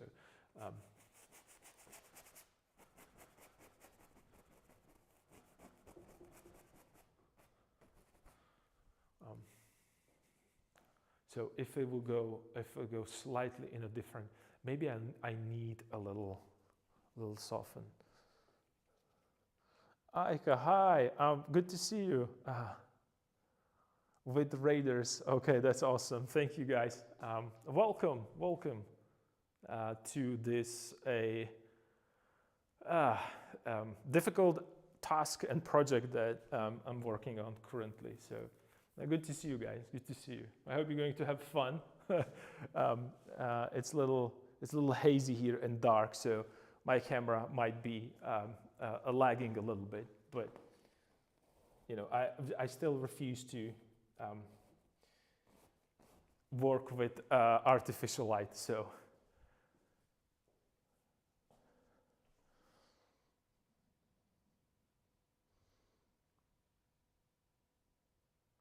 No, guys, thank you. I appreciate your support. You guys are awesome. I'm glad that you guys are liking it. But still, it's still in. We did a lot since the beginning of this project, but it's still it's a journey. It's going to be a couple more months, 2, 3, I assume, before it's going to be finished. That's for sure. So. There is plenty of work to be done here.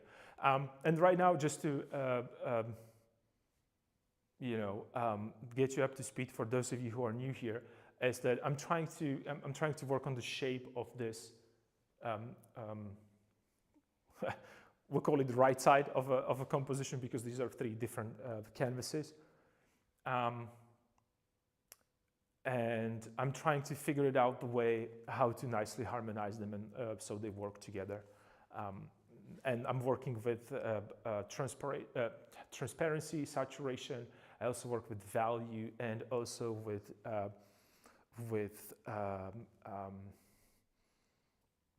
chroma, or you might call it warm and cool shifts. So. That's where I am right now. And again, it's the title. It's back to basics. So I'm just trying to put these things together again, because I get too distracted by those paintings are impressive. Thank you. I appreciate 3 months. I thought you were finished. Sorry, amateur eyes here. No, guys, you're. It is, because there is a lot of work there. If you really look into this, there are a couple things that I have to adjust. Mostly the progression from this dark area right here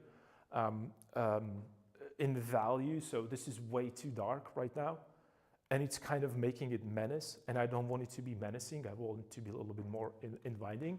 So instead of putting darker values, I'm trying to make these values a little bit more saturated and a little bit lighter, so I can lighten up the whole painting, so it doesn't feel that dark and heavy, even though it has a little heavier story. And also, I'm trying to then go further with another compositional a step, and that, looking for these lighter areas that would improve on that overall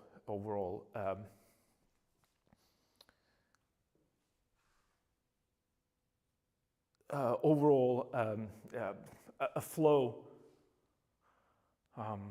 through the piece. So it might seem that it's finished, but if you get closer, and I wish I could put closer, but you can see it's really large. There's no way that I would be able to get the details, but there are missing areas, missing, excuse me, feet and hands and portraits and so on and so forth. But that's all good because at least I know where the things are placed, and I can sit down and start painting and going into details.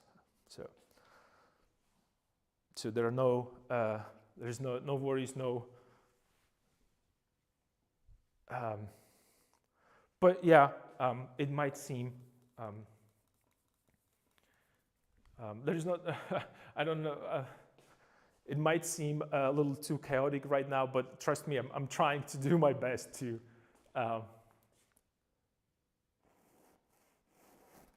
So if I lighten this up a little bit, and I'm trying to unify that area a little bit more. That might be a little too light.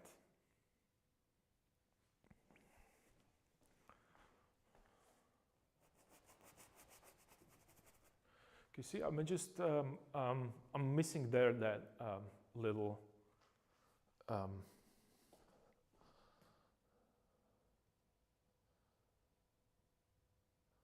I'll be honest, it looks good to me. Thank you for providing me in detail. That's you know what, you guys are new here. I talk a lot, so it's not a detail. I'm gonna start talking about the details. You're gonna I'm gonna destroy the rate again by everybody falling asleep.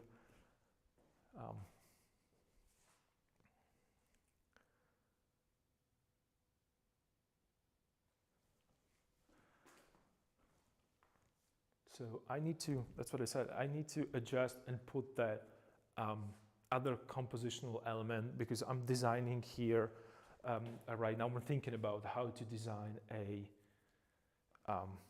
there's like a little walking stick that he's holding, and I'm thinking about the angles.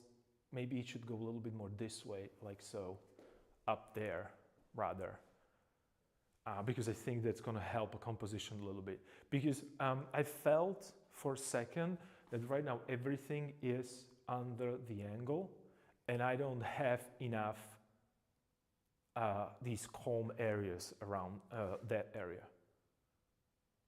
Right, so everything was so busy, like like brushstrokes here, and remember we thought of this as a experiment in terms of I think that the movement of the leg that we did today was kind of important right there.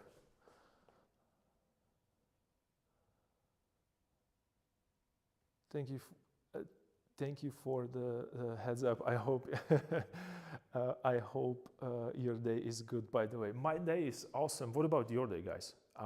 My day is actually awesome, and the reason is I'm here and I'm painting. Nothing can be better than this. I'm painting with large formats, something that I always wanted to. And the only thing that bothers me is that the sun is going away again. And I wish to have a little bit more time to paint from life. So, what about your day, guys? Is it? I hope it's awesome.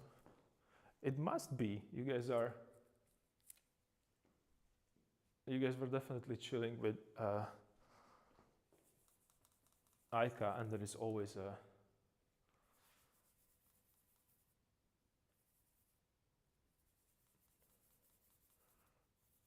There's always a sign for me that you guys had a good time.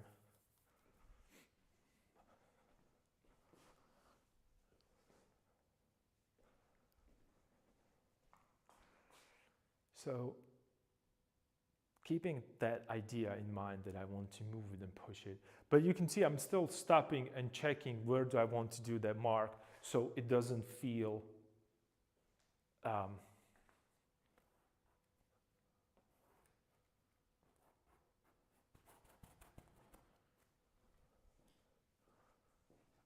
so it's not, so I'm not focused fully into one. It's snowing here and getting dark already. Yeah, I know that's annoying. That is annoying. We were making a bracelets and chatting. I will draw on Wednesday. You were making bracelets. That's awesome. I have to go and check it. Are these like a bracelets from a like a, how would I even ask this? Is it a crafting? That's what I was. That's the word that I was looking for. Like from scratch, that you just you had a bunch of cool materials.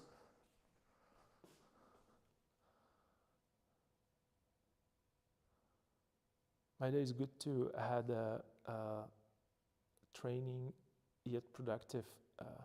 I had a tiring yet productive day. Hanging out with Aika too, making bracelets. You guys are awesome. I should start doing a little bit more of cool stuff and not these boring paintings here, because that's it takes time. So I'm glad to hear that you guys are working alongside.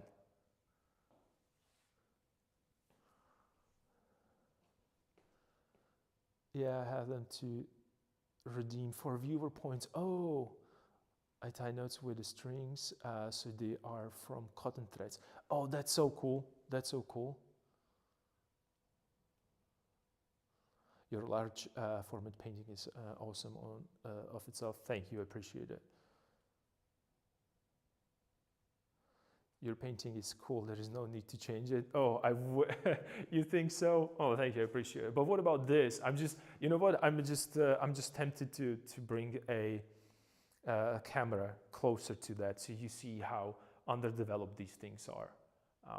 I might actually do that because these are really there is a plenty of things that there's nothing happening here. There is nothing happening here. This is just these are just the marks. I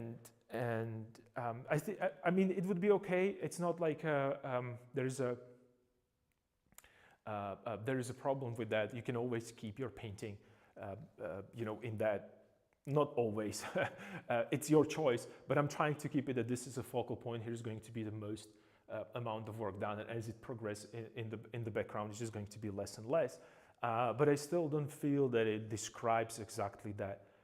Idea that I want to communicate with the viewers, so I have to push a little harder, I think, a little more.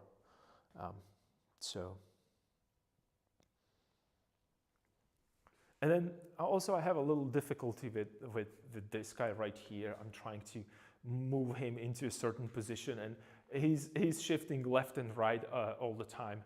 I don't know. And then also I feel that these legs are too big. I'm going back and forth between myself, but I think that right now it's better. It was too much on one side. And then that's cool because I should, maybe I could push his head a little bit more this way, like a little further this way. Because I want to give him a little bit of a wobble, because he's like on that one kind of a, he's, you remember when I talked about the anatomy, I was thinking about, I need to run though. I want to go outside while it's still not dark, move a bit. Yeah, go for it. Definitely. That's something that I should do as well, man. I envy you so much. I have a great rest of a painting session, and see you next time. Thank you, Aika. Thank you for your raid. Enjoy your run. I wish I could go for run or for exercise, actually. If you mentioned that you are going outside, then I immediately went into running. So enjoy the exercise, and I'm gonna pop into your stream next time to see what you guys are up to. Thank you for being here. I'm actually jealous since I stopped the drawing for almost 5 years, but it's different than yours, mangaka. Oh, just it's a great time to pick it up and start again with drawing, because this is a classical part of a stream. I paint, classical while it's during the daylight, as I mentioned, because I work strictly with the daylight, especially on classical paintings. But during the evenings and during the weekends, sometimes we paint digitally, so that's fun. All kinds of crazy stuff. Call it Bad Painting Friday during the Friday, and then we have a. Sometimes during the weekend, I'm trying to correct all the mistakes and crazy stuff that I created. So there is never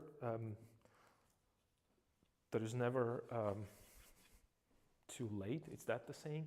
To start drawing and painting again. I started when I was 24, 25, I think. So,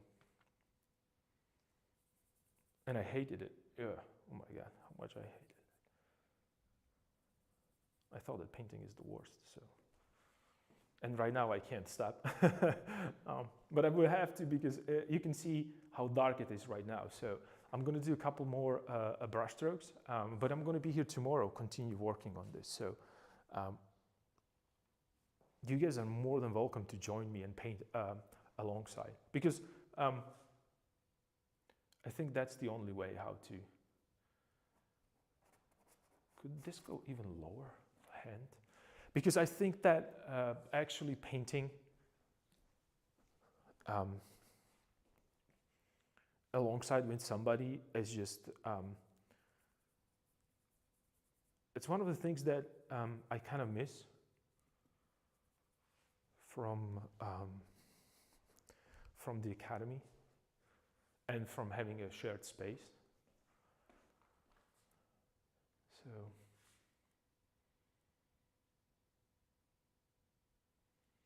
Right now, it's just not, right now it's a parallel. I don't want it to be parallel. And I'm going to be thinking out loud. I'm sorry. Maybe you could go a little lower. Maybe even this way, like so.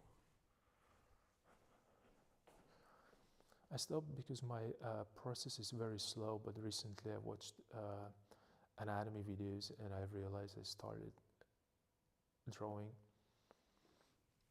That's awesome. And look at me, I'm painting, I'm probably the slowest painter that you might have ever seen. I repaint, you could actually even see how many things I'm moving, even though they're already placed there. So there is no reason for you, you can paint as slow as you want. So that's all good.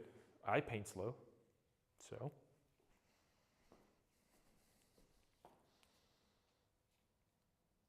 It's not much, but I'm glad I'm trying drawing for fun.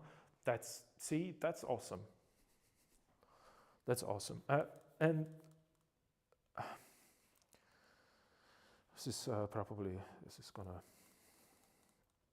it's difficult to say always, but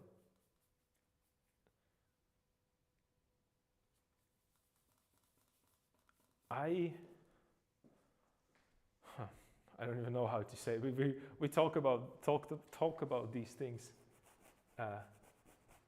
quite frequently here, so I don't even know what approach should I choose right now for this. But there are days when I hate to paint myself, and I think that it's not working at all. And you know what? You should, if you want to, you should join us for Bad Painting Friday.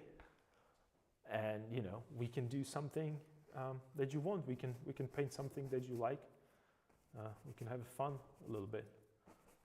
with stuff and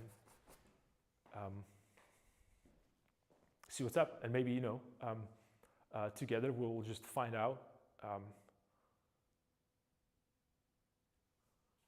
where the limits are, right? I think I like this better this way. So it's gonna go that and that way. What I'm thinking about is that, these, the direction for the direction and the position for this. I just almost want to put it this way here, all the way down there. So it's kind of like a weird, unnecessary shape that is actually necessary.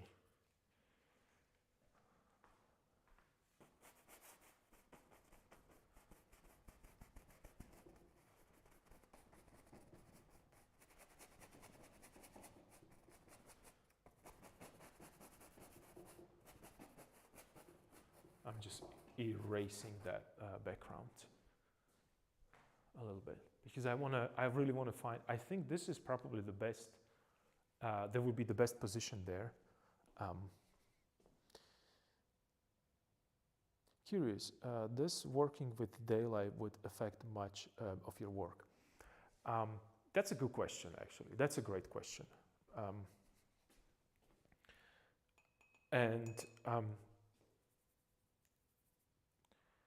Important thing is that you shouldn't mix them.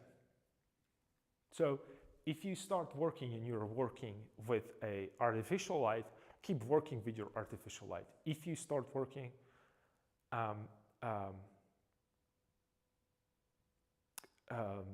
with daylight or during natural light, continue working with the natural light. It's not the rule, like set in stone. You shouldn't you shouldn't do back and forth. Like who's going to stop you? Of course you can. And if you feel like you should explore that possibility, I found myself in a position that I feel like pigment and the color and the painting looks best when the whole room is flooded with the light, because it gives it a little bit more softer kind of a feel to it. You can try to mimic it. There are special lamps and special tools to mimic that. It's difficult, but it is possible. And for me, I don't have, this is gonna sound stupid, but that's what it is. I don't have enough resources to turn this studio into like a lighting professional studio to create that. Because for this size of a painting, I would need to have like a lot of light in the room and in the environment. So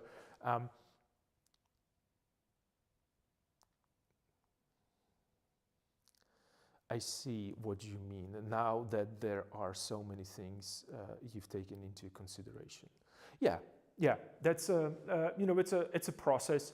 It's a step by step, and it's a process of elimination. I call this a creative discourse, and most of my work here, and I promise that I will stop calling it mistakes, but these are little exploration here. So I'm thinking about, and you can see me moving things right now. I'm thinking about, okay, I wanted to have it here, maybe because it's better. Originally, today when I started, it was here. And I'll draw it, so you can see it there. So I don't even know if you can see it, but it was this way and that way. And right now, I went slowly, visually back and forth, and I moved it from here to this position, to that, to all the way here. And I'm trying to ask myself compositionally, which one of these it's the best. You should figure these things out in your sketches, but since I deviate from the sketch, I have to start doing these adjustments directly on the canvas. That's why I love oil painting so much, because I can paint over and over and over.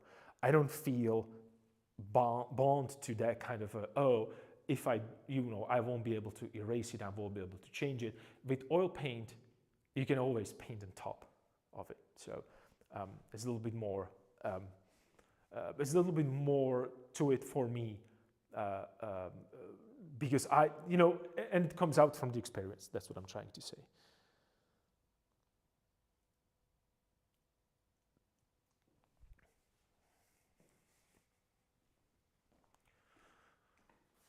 And another thing with the natural light is that it always changes, natural light,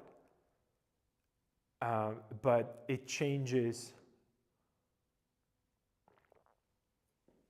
I mean, at the beginning, when you're studying, it's frustrating, but right now, at a little bit more like more like an intermediate level of painting. Right now, it's actually the changes and shifts in the light, in the natural light, are actually helpful because they're showing me this painting through the different real conditions. So that's something to also take into consideration for me, especially, and especially with the paintings like this. Because they probably not going to be moved from a place to place. This is probably not going to be in the, well, maybe it will be. I don't know. I truly don't know. But it's not, it could be, what I'm trying to say is that it could be hang anywhere. And I like to, look at paintings, even when I'm in the museum, and I prefer to see them under the natural light, if possible. And I feel like that, okay, I should probably,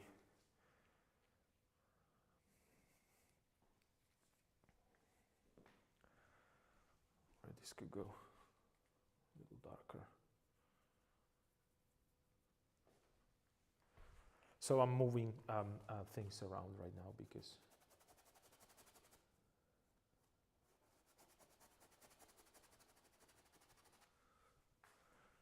so it would be here.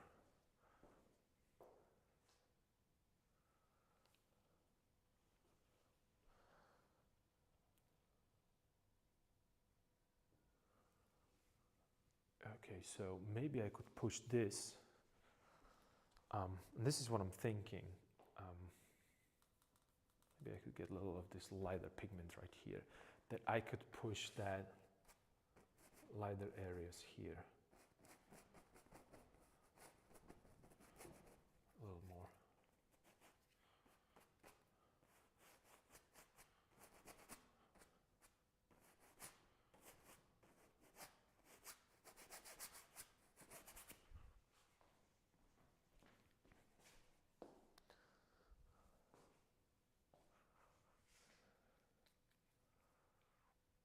Yeah, I think this is way better. Okay, so that walking stick, he's going to be holding it here, so I can drop his hand even lower.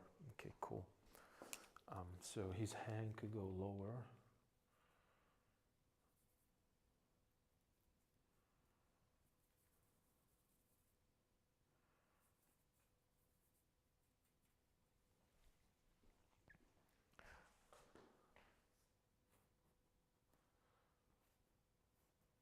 So it could be here, and this is where that, okay, that's gonna work nice. That, and I should probably change this.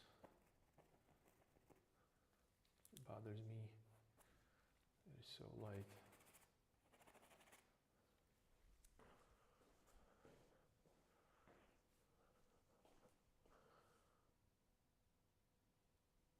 Yeah, and also I should probably push this lighter. Let me see if that could be done.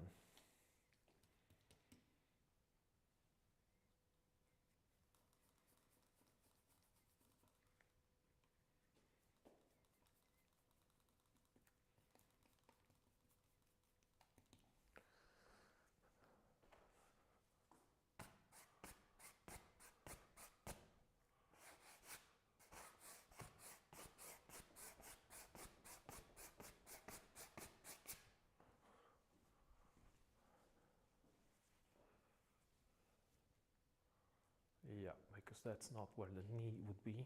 The knee would be right here somewhere. All right.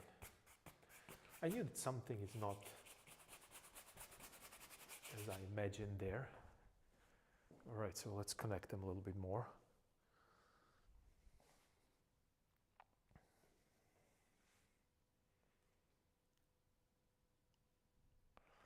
Yep, and maybe I could push it all the way this way.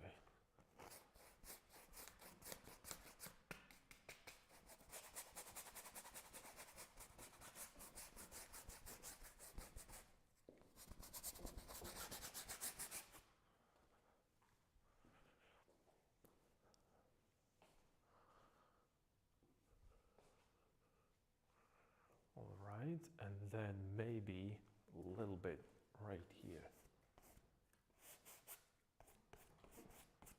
Yeah, you are here as well, no worries. And a little bit here maybe. So what I'm trying to do right now is, and it's really dark here, so I shouldn't continue. But just to clarify what I'm working on right now, I'm trying to make sure that they are connected and that the dark value or the dark shape, it's working and going back and forth. If it's okay to ask, as someone who wants to get back in making art, how would you recommend it, where to get started? Sorry if my question is a bit broad, given our performance is different. Where could you start?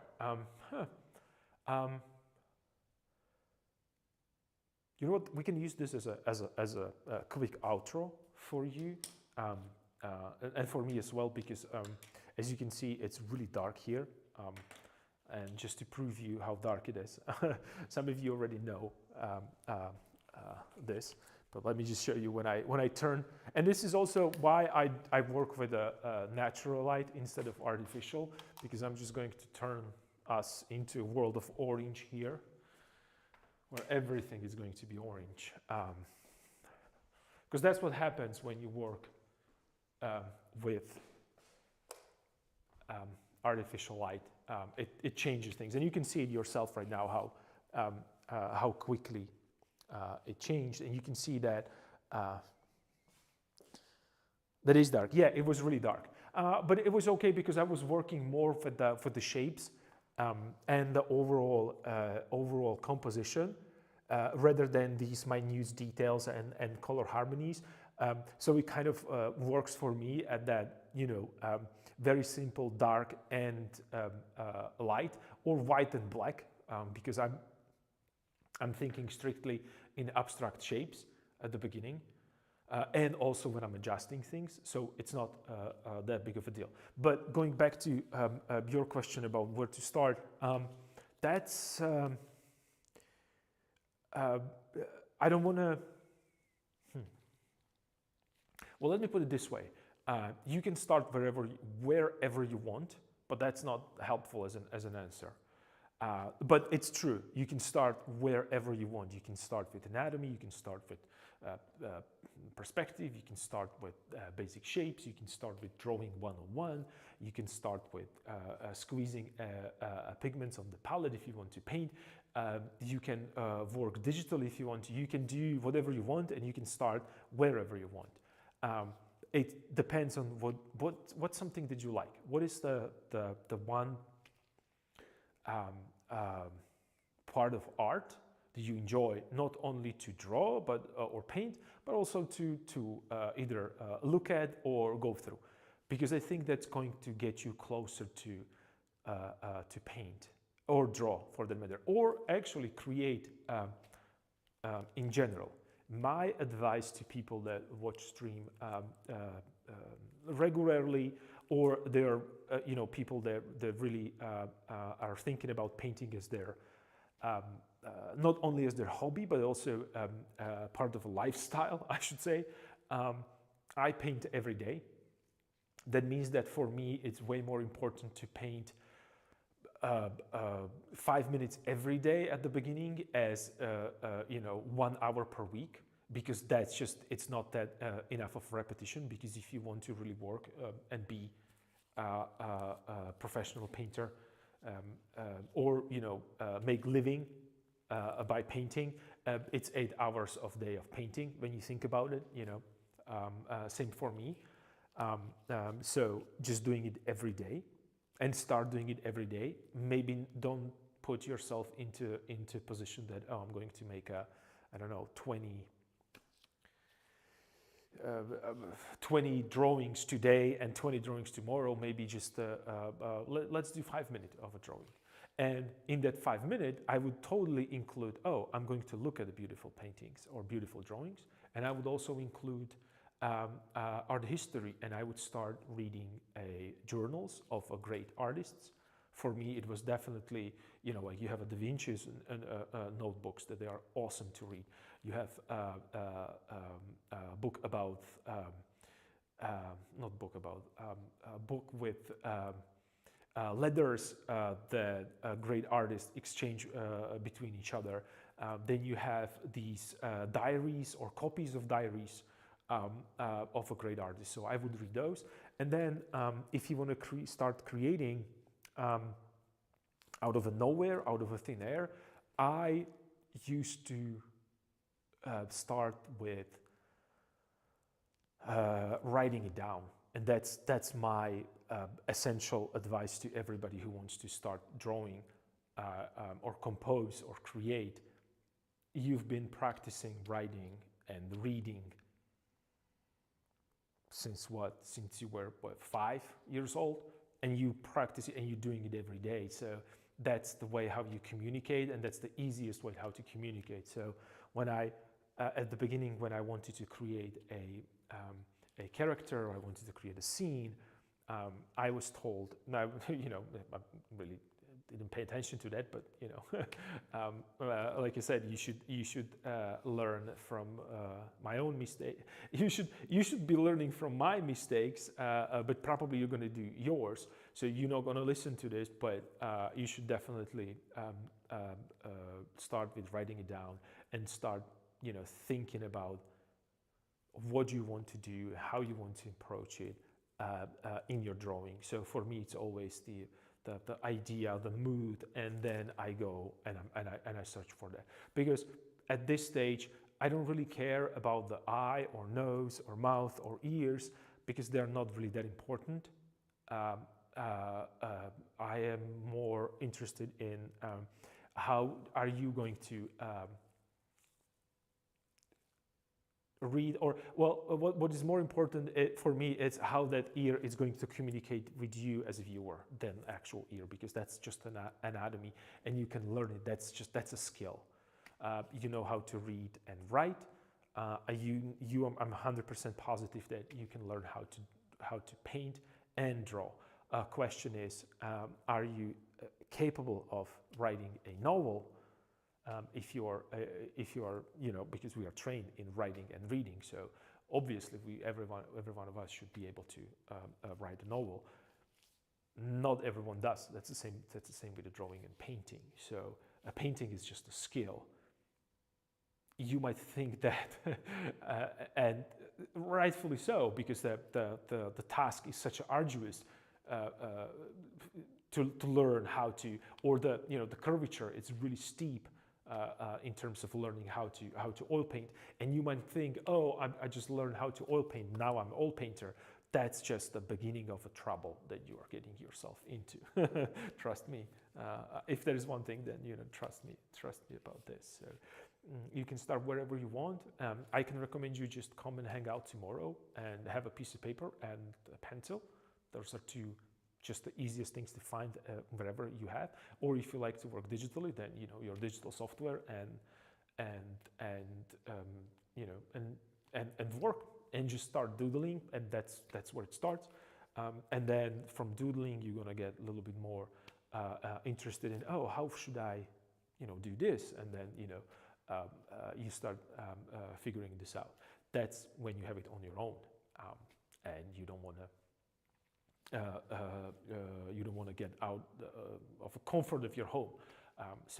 That's why I do these streams, because you can join me here anytime you want, and you don't need to say anything. You can just, join me and draw alongside. And sometimes I'm talking, sometimes I'm explaining some things, and few of these ideas might be beneficial for you. So yeah, that might be another thing that you might want to try.